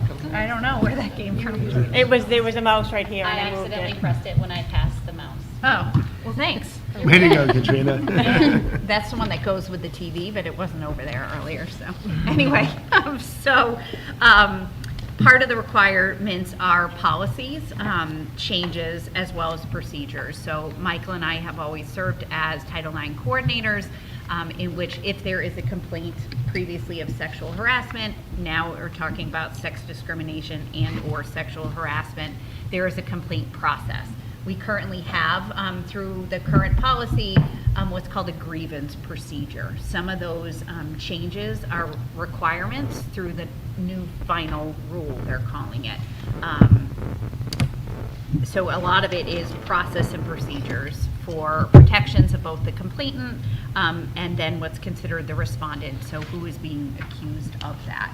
And all of that still needs to go through policy. Correct. stuff. We So haven't all done of any this, and that I'll yet. get to the last slide, which I say, like, these are the recommended policy updates as far as MASC's making recommendations, or ones that they have that we don't necessarily have as standalone. So a lot of that, our language that we found as we were reviewing are embedded within our policies, but this is requesting or recommending that we have standalone policies so that they can easily be kind of found and follow along with the Title IX rule. Another part is training for all employees and our obligation to make sure that we're addressing sex discrimination and obligations to notify. So that's that requirement piece between handbook, our website, the civil rights coordinator piece needs to be posted, and people need to know where to go if they have a complaint. So part of that is updating our procedures. And then another piece has to do with protecting both students and employees, applicants as well, from discrimination based on pregnancy or related conditions. We do not have currently a standalone policy on pregnant students, so that's one of the recommendations that we'll talk about and go through policy stuff.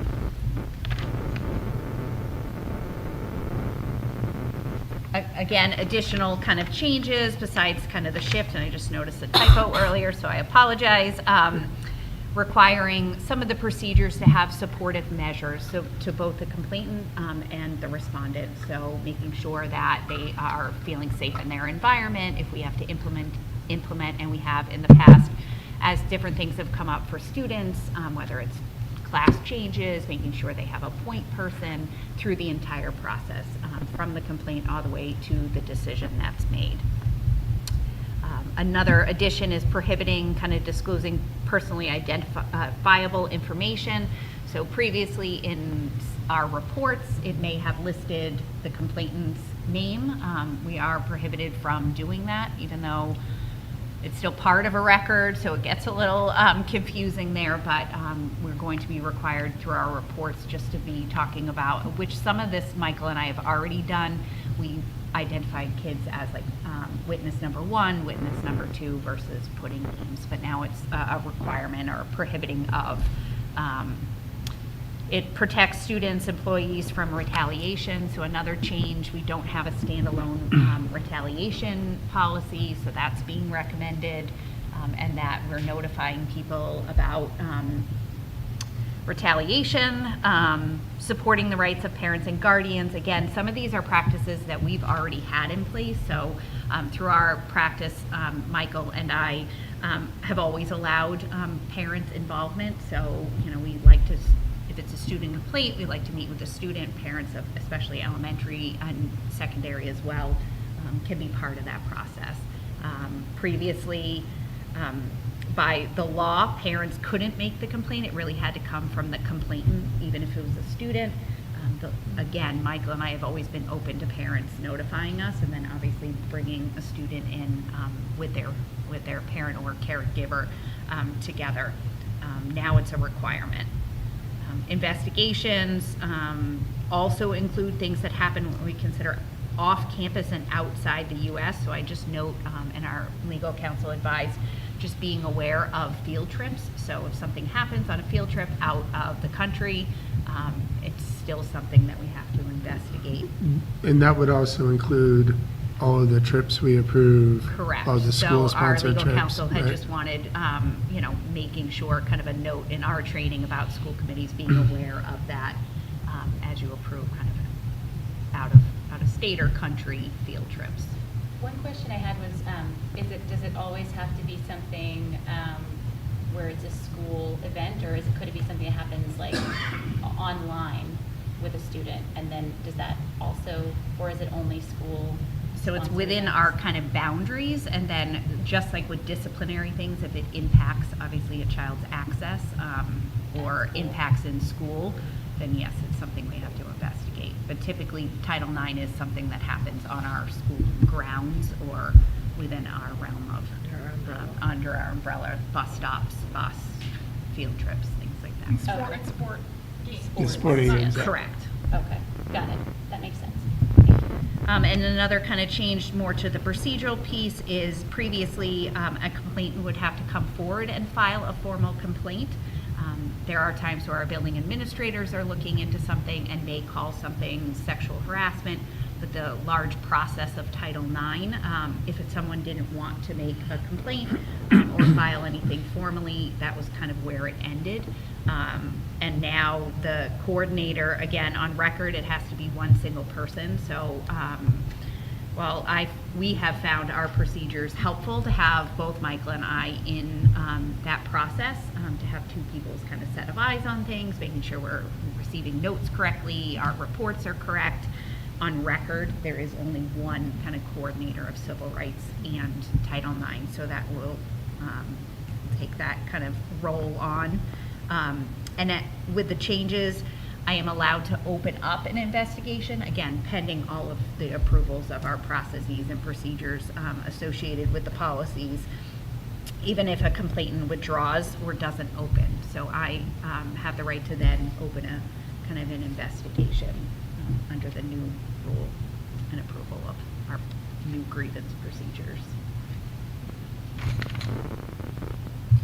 So here's the kind of, again, the real larger piece is just changing out those definition of what sexual discrimination is. And as I noted and I mentioned, kind of Massachusetts law has already prohibited discrimination on the basis of sex, including pregnancy, sexual orientation, and gender identity. So although the new Title IX final rule really clearly defines the two definitions of sexual discrimination and then sexual harassment, which includes what we call single events. So previously, harassment under the umbrella of Title IX may not have been a formal investigation if it was something like date rape or stalking, domestic violence. Again, Title IX is post-secondary as well. So we think about a lot of this came about with colleges. So this final rule, even though we deal with it at the K-12 level, has to do with colleges as well. So now colleges would have to investigate on their campus for stalking, sex-based harassment, domestic violence, sexual assault, etc.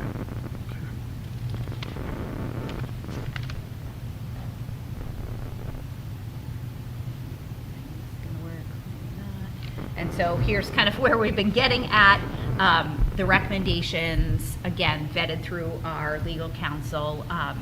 We were waiting, and we had talked about this once during policy sub, some of the upcoming changes to the policies. So as I mentioned, we have a lot of this language embedded in some of our policies, and as we went through the policy manual, we didn't create new policies because a lot of this stuff was kind of embedded. It's being recommended that we have this kind of as a requirement to follow the law, kind of standalone. So while we have a non-discrimination God bless you. statement within our documents and policies, we don't have a standalone, as well as sexual and sex-based harassment and retaliation, non-discrimination on the basis of sex, and then as I mentioned, we don't have anything as far as a policy regarding pregnant students and the protections, not only for, related to pregnancy and afterwards, but more about that retaliation and discrimination. And then changes to our current policies, we'll have to update our grievance procedures as some of the things I was just talking about. And then our civil rights grievance procedure, we do have that embedded, but it's more a general statement about that we would take a complaint, investigate, et cetera. And this is really outlining very thoroughly what we would do outside of Title IX. So this is any other civil rights protections. So questions for Jessica? So who is the Title IX investigator? So right now it's Michael and I, but the single investigator model is allowed, and we need to work through that with kind of policy sub on some of the changes to keeping kind of that model, so that we have like two lenses. Under the new laws, a single investigator is allowed, which would mean I would take on all of it, and I would take the complaint, do all the paperwork, investigate, and make the decision. We have kind of a three-prong approach that is still allowed under the new changes, and as we kind of discussed at in central administration with Erin, that having Michael and I and then Mary Beth has been pretty much the decision maker, and having three eyes on something is a better model. Right, so because the single investigator is allowed, that doesn't mean that that's what we're proposing happens here. Yeah. I think a ton of effort went into really updating our procedures.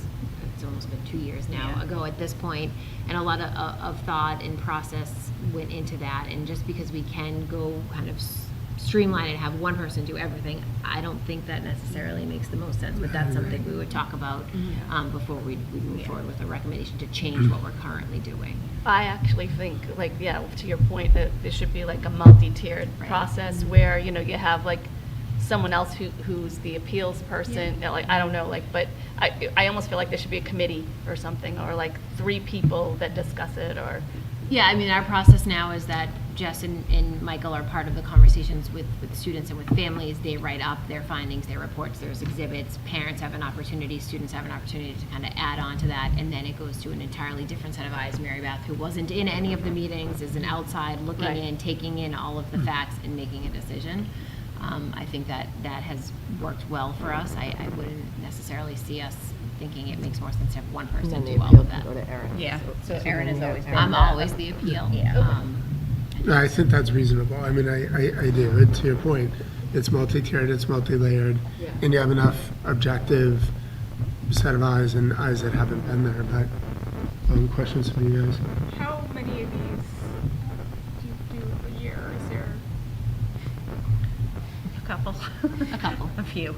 They're a very lengthy process, so part of the changes with the single investigator are trying to kind of streamline it, even though, we're kind of gearing towards leaving it the way it is. It's weeks and weeks of work and reports, and there's some timelines so for instance, Michael and I would write up a report of the complaint. We meet with the respondent, so who's being accused.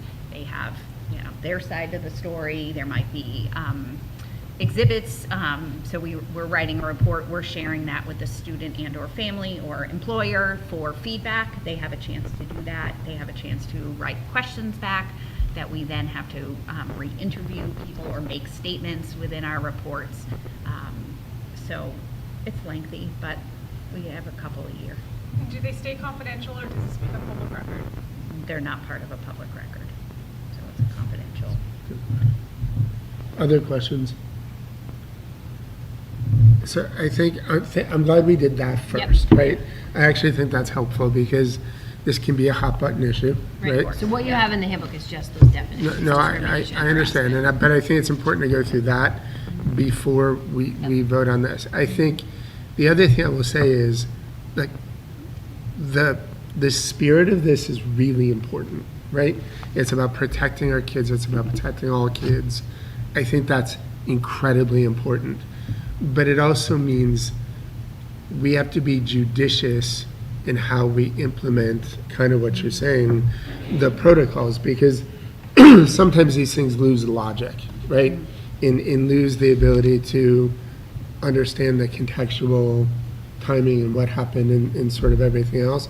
And I do think as a district in the past, when we have things that come down, whether it be from the federal government or from the state government, we've done a very good job implementing for our students and for our community. And I think we just have to do that again here. I do worry about our female athletes a little bit, and that's why I mentioned what I did, right? They deserve the same opportunities for scholarships. They deserve the same opportunities for advancement, the same opportunities for recognition. And I do worry sometimes these things are sidestepping them, and that's why I raised it. We just have to be judicious and fair for all of our kids, by the way, but that's why I raised it. And one thing I just thought of, did I read something that some of this has been put on hold by a court? So there's in certain states, because they, like I said, Massachusetts already has in their law the protections for sexual orientation, gender identity, pregnancy. So certain states have challenged it, but no, as of now, as of August 1st, this is mandated or it's been. The reality is too, Could it change? Possibly. Could that change? Yes. And so that's part of kind of even our legal counsel, or, we were waiting on MASC's templates when we had met at subcommittee. I'm looking at you thinking you were there, but forgetting that we changed. So some of the changes weren't, we were waiting on that template just to see what they were going to implement. But I don't know if it's going to change as things go through, but those are more individual kind of states, to my knowledge. Being challenged. Yeah. Title IX is federal, though, right? Yes. And the issue here, too, that we also have to understand, you've said this a couple of times, but the fact that so much of what's here is already codified in Massachusetts legislation, which the Commonwealth, under the 10th Amendment, has every right to do, we still have to adhere to it, right? And it's how we adhere to it that ultimate and how judicious we are in that really matters. Title IX could be, this portion of these changes could be struck down tomorrow, but the Commonwealth still has laws that are very similar. So to your point, this is almost superfluous, right? So we just have to be cognizant of that piece too. So if Massachusetts already has all of this in place and has for a couple of years now, right? Why do we need to add this language where we didn't before? So the protection, I think, for prohibiting the harassment has been in Massachusetts, but the new law talks about kind of outlining, it's the shift in Title IX from just sexual harassment to discrimination. And notification. So I called it publication in this, but that we are notifying and making sure people are aware of that we prohibit this and that what the process is if there is a complaint. So previous to handbook, the handbook language had some of the information in there, but now it's more specific. And the other thing too, Sue, that I think is important is and we're starting to see this a little more, when something like this gets brought to one of the Circuit Court of Appeals, that Circuit Court of Appeals is not taking a broad restriction or striking down or placing an injunction on the implementation. They're doing it only for the states under their jurisdiction, right? So in our Circuit Court of Appeals jurisdiction, this has not it either hasn't been put on hold, there hasn't been an injunction, or the case hasn't gotten there. In other states, right, it may be that those states covered by a different Court of Appeals won't have to do this because an injunction's been placed. These things end up having to make its way to the Supreme Court, but it could be 2, 3, 4 years, 5 years, 10 years from now. In the meantime, we have to put it in, I think, is the issue, so. This is actually an important, I think, discussion to be able to have, especially making sure that it gets out, because I do think we need to question these things, we need to understand them, and then where we have to do it because it's the law, we just have to understand our duties and obligations, in the implementation of those things. And I understand that, but what's making it even more difficult, like you said, this is a really important discussion, right? But we have to give it a first and second read tonight. You don't have to. You So- absolutely don't have to. We You can don't first have read to it s- and second read it on September Like, 3rd. so how Absolutely. much time do we have to implement these changes to comply with the law? Like, I mean, is it like, So is the it that handbook isn't emergent? implementing any changes. It's Okay. just including definitions. There's no changes to our policies or procedures that are recommended through the handbook. So that's, and you don't have to do a first read and approval. It just means that we're going to have to go, it just means the sign off on the handbook will be after September 3rd instead of the first week of school. Because- It's not a huge deal. Right. But note that the only thing that is included in the handbook is the calling out of discrimination and harassment, making sure that it's spelled out that both of those things are prohibited here. None of the other pieces about pregnant student, none of that is in the handbooks. That would all be policy related, and there isn't a timeline. It doesn't say you must comply by December 31st. It was just put into effect on August 1st, and that's all that we've gotten so far. But that is a little different though. So I think it's a spot on question, Sue. And the reality is we could do nothing and change nothing. These rules are in effect. Right. They went into effect on August 1st. What we're doing is we're informing the school community that these changes happened, right? I do think, and we've talked a bit about that, right? We have an obligation to do that. I do think we have an obligation to let parents know that there is a shift and there is a change on August 1st. Whether we put it in the handbook or don't put it in the handbook, this is already in practice as of August 1st, according to the federal government. So really what we're able to do or not do is, do we put this in the handbook and inform parents and use it as a communication vehicle to say there was this shift and that change, or do we hold it and have a discussion at our next meeting? Either are fine, and to Aaron's point, we don't have to suspend the Because I'm thinking like, aside from, like you said, coupling I'm using coupling because I get real That's estate in my okay. brain. Putting together discrimination God bless you. and harassment in the same, but we already have very strict laws in Massachusetts as opposed to the rest of the country, so we're already implementing this. And we have, bullying and harassment already in the handbook right now that I feel like covers it, but this is just more legal coverage. for But the this is still different, right? And correct me if I'm wrong, right? But it's an important distinction, I think, right? And if you guys jump in, right? But what I heard tonight was the Title IX changes that went into effect on August 1st are still different. Well, Massachusetts has codified, from what I could tell, 5 out of 6 or 4 out of 5 or whatever the call-outs were. There was still at least one that isn't in the Massachusetts law. I don't think whether, again, this is about informing people, right? I think we have to do this, whether it's in the handbook or not in the handbook or anything else. If, let's say, on September 15th, a complaint came to Jess would have to investigate it according to our protocols and procedures, maybe with Mike, and as we just said, in accordance to what is here. If someone said, well, that's not in the handbook, it doesn't matter, because this is the regulation. But my point is like, in the handbook, it's saying, it's referencing policies that we don't yet have in place.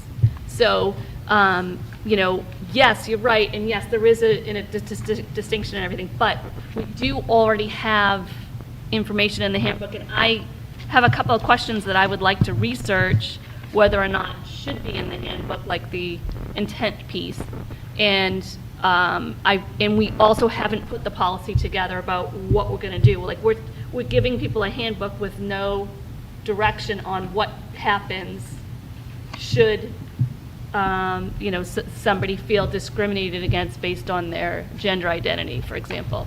Like, we don't have anything yet in our policy. Like, I feel like we're putting the do. We do. Our current policy, yes, our current policy and some of the links that we talk about now link to our current stuff. So that is in place. Some of the changes, they the whole Title IX is going from calling it a prohibiting sexual harassment to sexual discrimination, which may include harassment. So part of the push is really making sure people are notified on what is it, what is the definitions, what are we prohibiting, what is retaliation, and how do they file a complaint. So that's really, as Patrick said, it's the informing of. Any link that we still have in there takes it to our website. That is our current stuff. Nothing obviously has changed until it goes through, obviously, policy sub and here regarding our grievance procedures. But we still have something in place. And what did our legal counsel tell us in terms of putting this in the handbook or waiting? So Joe Emerson recommended that you put it in the handbook and said to wait on the policy pieces until we had templates from MASC. Yeah, so some of the other requirements like that we should probably have in the handbook eventually have to do with the retaliation, the pregnancy piece, some of the other pieces. Obviously, we didn't include that. Joe had advised, and so did counsel that I did some training with, that at the very minimum, the definition and how to file this complaint should be in there. So part of my confusion is the links that we emailed to us ahead of time said, talked about the investigator and the, like you have a Title IX investigator, your Title IX, appeals, like it went through the whole process. And that's the part that I'm talking about. That's still in place. That is currently in place. Our grievance procedure is under one of your So I looked on the website to see who all these people were. That's how I came up with the questions. And there wasn't any explanation of who these people, who it was. And I just feel like it's not complete. Not that it should be, because we So have right, our policies never include names, Yeah. right? Because the people change. It's the role that stays the same. So the investigator, the decision maker, we've decided that those are different people here. But because Jess is the investigator today, it could be Donna 6 weeks from now. So we don't put names in ever. And none of our policies have names. They have there positions. isn't a place that, like, for example, where did I see it?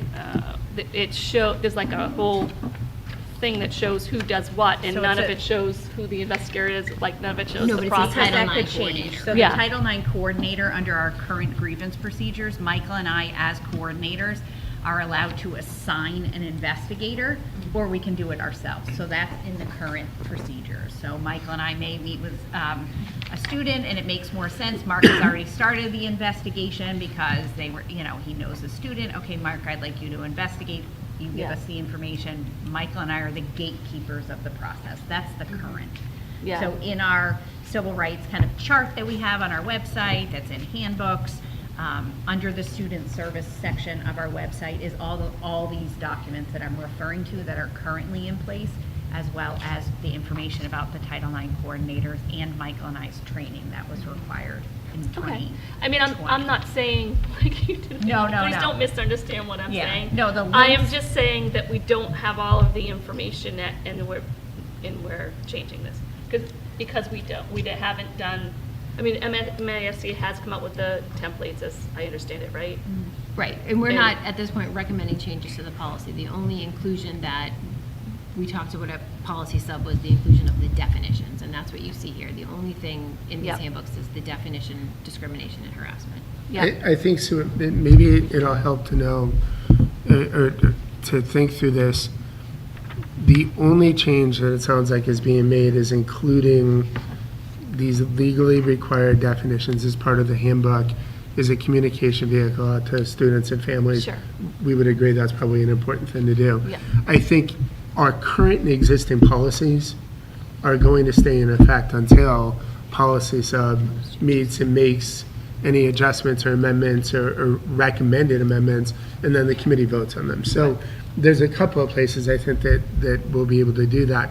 But what I'm hearing Jess say, I want to speak for you, and if I get this wrong, correct me, our existing policies will still conform to the requirements. Okay. And all of the folks that Fair are enough. currently there are still going to conform to these requirements. Yeah. It may be to get within stronger adherence to the requirement, policy sub, when they meet, may recommend changes, at which point we will have a very robust, I Yeah. think, discussion about it. But I think it's important to vet that out, because Yep, it's and I feel it's a hard little, to after push it, hearing yeah. what Jess said, I definitely feel Yeah. a lot better about it. I do too, ironically I- enough, You know, yes. but, you know, I still am a little concerned about doing a first and second read, that's all. No, I that's just- okay. And I do want to notify, I do think we obviously need to, I just wish I had like a week to understand it a little bit more, or, you know, between the first and second read, or like, just like a little bit more time, even a couple days, you know what I mean?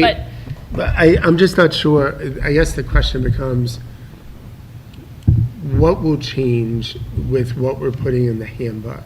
That's, I guess, What will change? I don't know. Maybe Yeah. nothing at all. No, it's, But I just want to understand that we're doing the right thing, you know, and I believe Joe, obviously, but I just want to understand that we're doing the right thing on the whole intent piece, because like intent is so important in the law, and I'm really nervous that, you know, some student is yeah.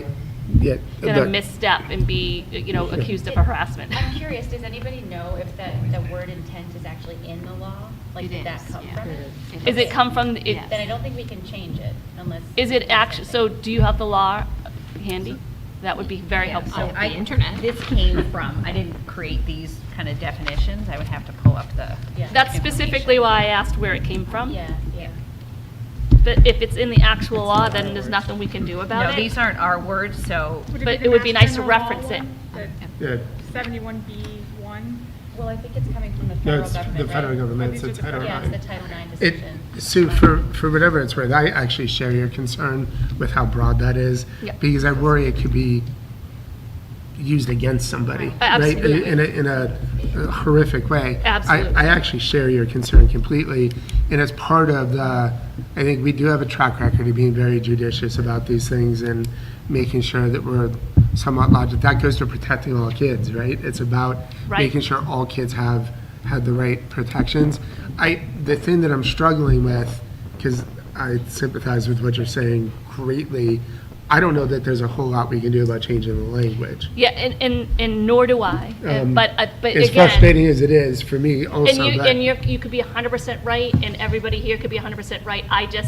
I feel rushed. That's fine. We Because don't this have is to- such a big yep. deal. So why don't we do this, right? Because I don't think we ever go through something like this, have a member feel like that, and push it through, right? I just don't. I don't think it's the right thing to do.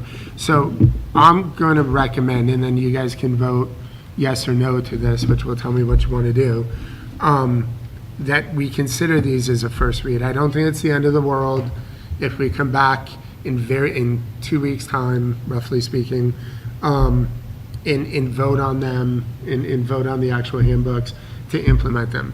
What I do think, though, is we have to somehow let parents know that this is coming, right? And that there will be a shift, there will be a change in the Title IX language, and an amended handbook will have to then be distributed. Because we have an obligation to parents. I agree, and I think it's also a legal protection for the school. Like, it's a communication tool, but I think ultimately it's also like very much something I that agree. we need to do for the school. Can we send district. it out as a draft? No.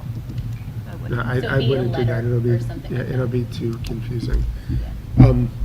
So can we still go through them to ask, like, for questions? Yes, yeah, there's still a first read. I So. like that you have your flashlight on. I I'm want having a hard kids time. Yeah, it is dark. No, it 100% is dark. It is dark. So let's do this. Let's just take them one by one, starting with the elementary student handbook. So could I get a motion for consideration for a first read of the elementary student handbook? So moved. Second. So motion by Sue, seconded by Katrina. So questions?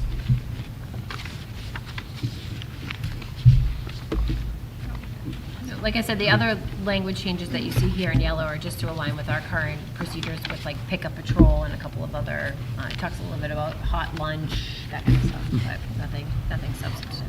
I do, and I'm not being flippant when I ask this. I'm asking this in a very serious way. We had a lot of discussion about making sure students and families knew how to put forth an anonymous claim or concern or what have you. That is in all of the handbooks, Yes. correct? Yes. Okay. So any questions, other questions on that? Yeah, go ahead. For school visits and visitors. Yep. In regards to events that are intended for family members of kids that are going to the school versus like a community type of event? Do we have anything in our handbook about that?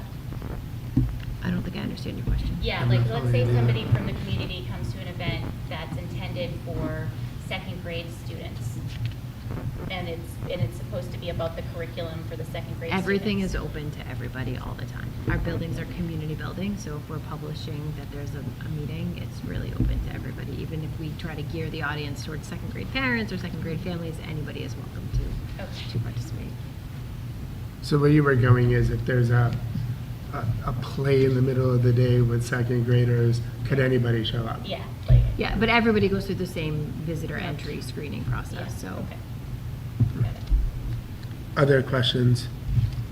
We're just on the elementary. right? Just on elementary. Okay. So the motion is to accept for a first read the elementary school student handbook.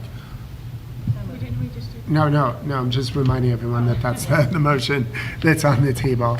So if there is no further discussion, Wait, just one quick go question. ahead, yeah, that's what I asked. You mentioned the Titan Talks. I just flipped through. Yep. Where So is it? there's this beautiful blurb. It's in Adobe Publisher, so it'll be on the back side of every front page. When Sharon publishes it onto the website, it just talks about Titan Talk, tells you how to use it. So it'll be in the same spot in every handbook on the flip side of the cover page. Okay.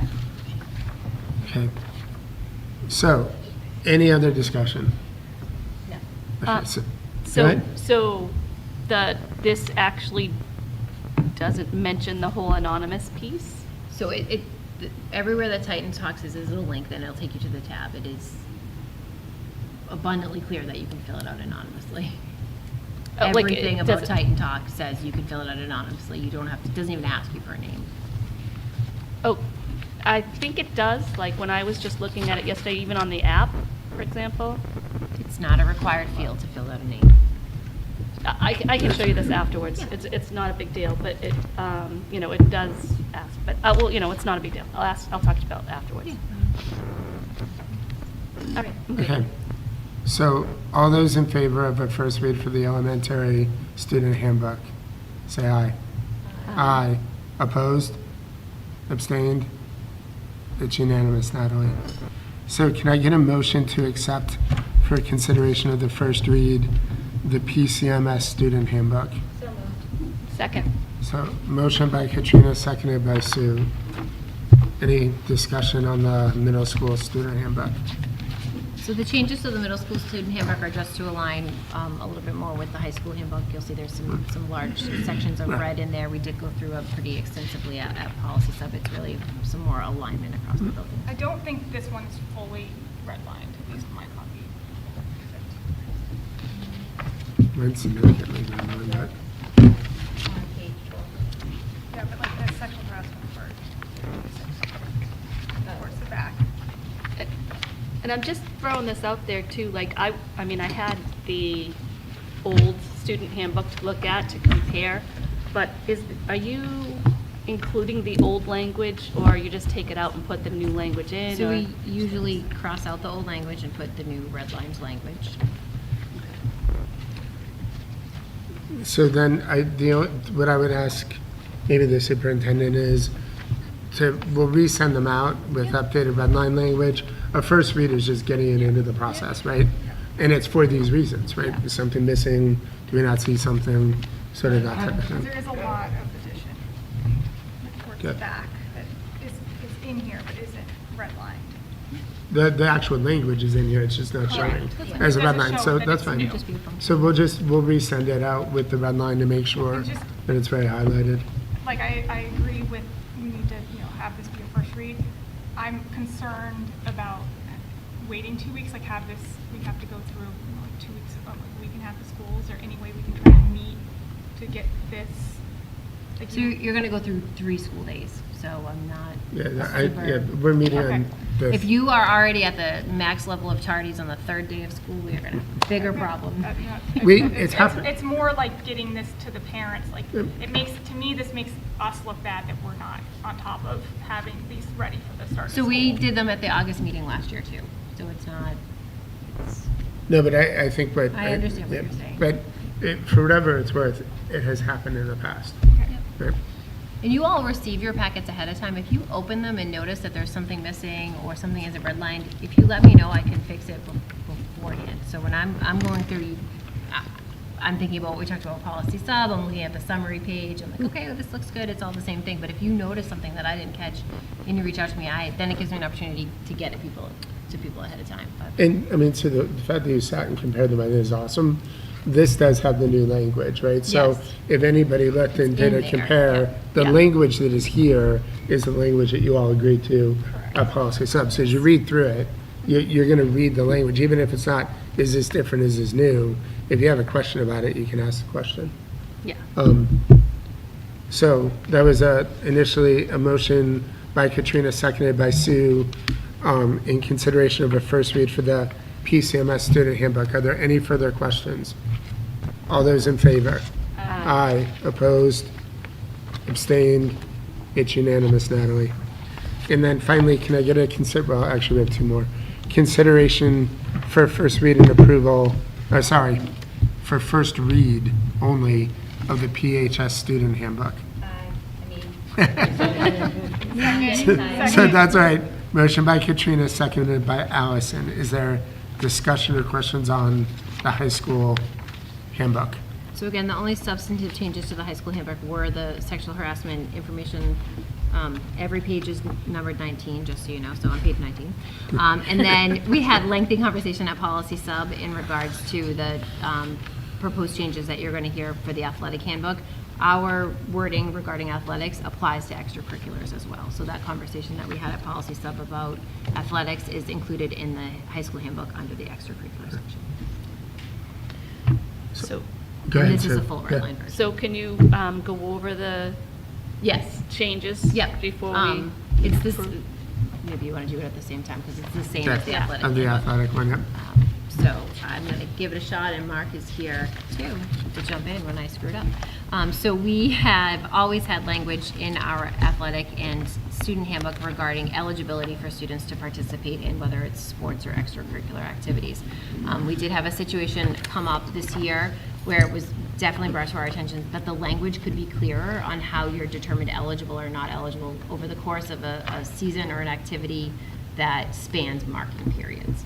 So the practice has always been the same. You are eligible, or you are deemed ineligible at the beginning of a marking period, and you do not regain eligibility. So if you were not able to try out for the hockey team because you were ineligible on the first day, and then progress reports come out 3 weeks later, you are then not eligible to be on the hockey team. You did not try out. I think that has always been how the language has been adhered to at the high school, but it was not as clear in the handbook as it could have been.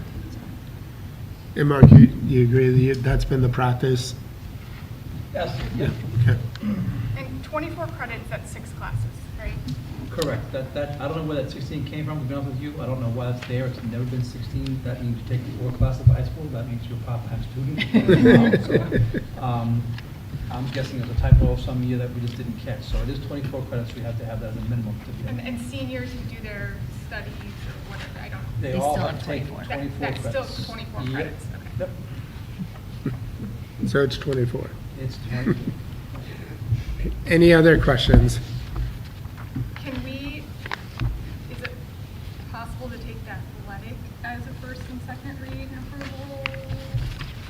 So that since it starts? I would be okay with that, given the fact that the seasons are starting. Is there- So let's do this first, and then we'll talk about the athletic piece. So the motion on the table is to accept the Pembroke High School Student Handbook for a first read. Is there any further discussion or question? Hearing none. All those in favor? Aye. Aye. Opposed? Abstained? It's unanimous, Natalie. So the question on the table is, can we take the athletic item, which does not seem to have this other right language added to it, for first read and approval, which would mean we would have to suspend policy BGB. I'm personally okay with doing that. The seasons are starting. Probably be good to at least get this out. I'm just curious how you all feel about it. I agree. I mean, as a practice, I don't think it's a good idea, but I think that I think it's so small that we should just do it. Okay. So I need a motion to suspend policy BGB in reference to the athletic eligibility determination first read. So moved. Second. So motion by Katrina, seconded by Allison. This does require 3 out of 4 of us to vote for it. There are 5 people here. It would require 4 out of 5 of us to vote for it. You need 0.67 of the individuals in the quorum attending the meeting in order to suspend the policy. It's rounded to 3 and it's rounded to 4. So by roll call vote, Katrina, Yes. Allison? Yes. Sue? Yes. And I'm a yes. So then I will need a motion to accept for first read and approval the athletic handbook as presented. So moved. Second. So motion by Katrina, seconded by Allison. Is there any discussion on the athletic handbook? Hearing none. All those in favor? Aye. Opposed? Abstained? It's unanimous, Natalie. We already did the overview. So we obviously will have the handbooks coming for second read and final approval at our September 3rd meeting. I do want to remind everybody, September 3rd is the state primary. Voting in Pembroke has changed. All precincts will vote at the community center. Do not go to the schools on primary day because you will not be able to vote at the schools. So are there future topics or anything that you guys want to add to a future agenda? The playground. Yep, yep, real is, And wait, then it's, the other question I should have asked earlier, the tennis court resurfacing, is there a timeline on that? Yep, so it has to be dry, and it has to be not 187 degrees, so We're getting close. we're getting really close. Okay. September is what that sounds Well, like. it's supposed to be July 29. Yeah. I think the No, one like- at the community center is also off track too. No, it's done. Looks done to me. Those two look beautiful. Are we going to do a goals meet, are we going to have goals for this coming year? Sure. Yeah, Don't we usually do it in the summer? Yeah, And well, maybe like a calendar, like timeline. I think a meeting calendar would be very good. Yeah. So we'll add goals to the to a future agenda. I also, if the committee would so indulge the ability to do this, would like to have at one of our meetings, at the beginning of one of our meetings, a recognition of a former member, Mike Tropiano, served on the committee for a very long time. He left the committee at a time when we still weren't gathering and then we're allowed to gathering. I think given the fact that he spent almost a quarter of a century on this committee, it would be fitting to at least do a thank you for Mike, either in the September or an early October meeting. Yeah. So we will add that. So we do have an executive session. So I need a motion to enter executive session pursuant to Chapter 30A, Section 21A4, to discuss a personnel services contract, as an open meeting may have a detrimental effect on the legal position of the school committee as declared by the chair. So moved. Second. So motion by Katrina, seconded by Sue, by roll call vote. Katrina? Yes. Allison? Yes. Sue? Yes. And I'm a yes. So we are in the executive session.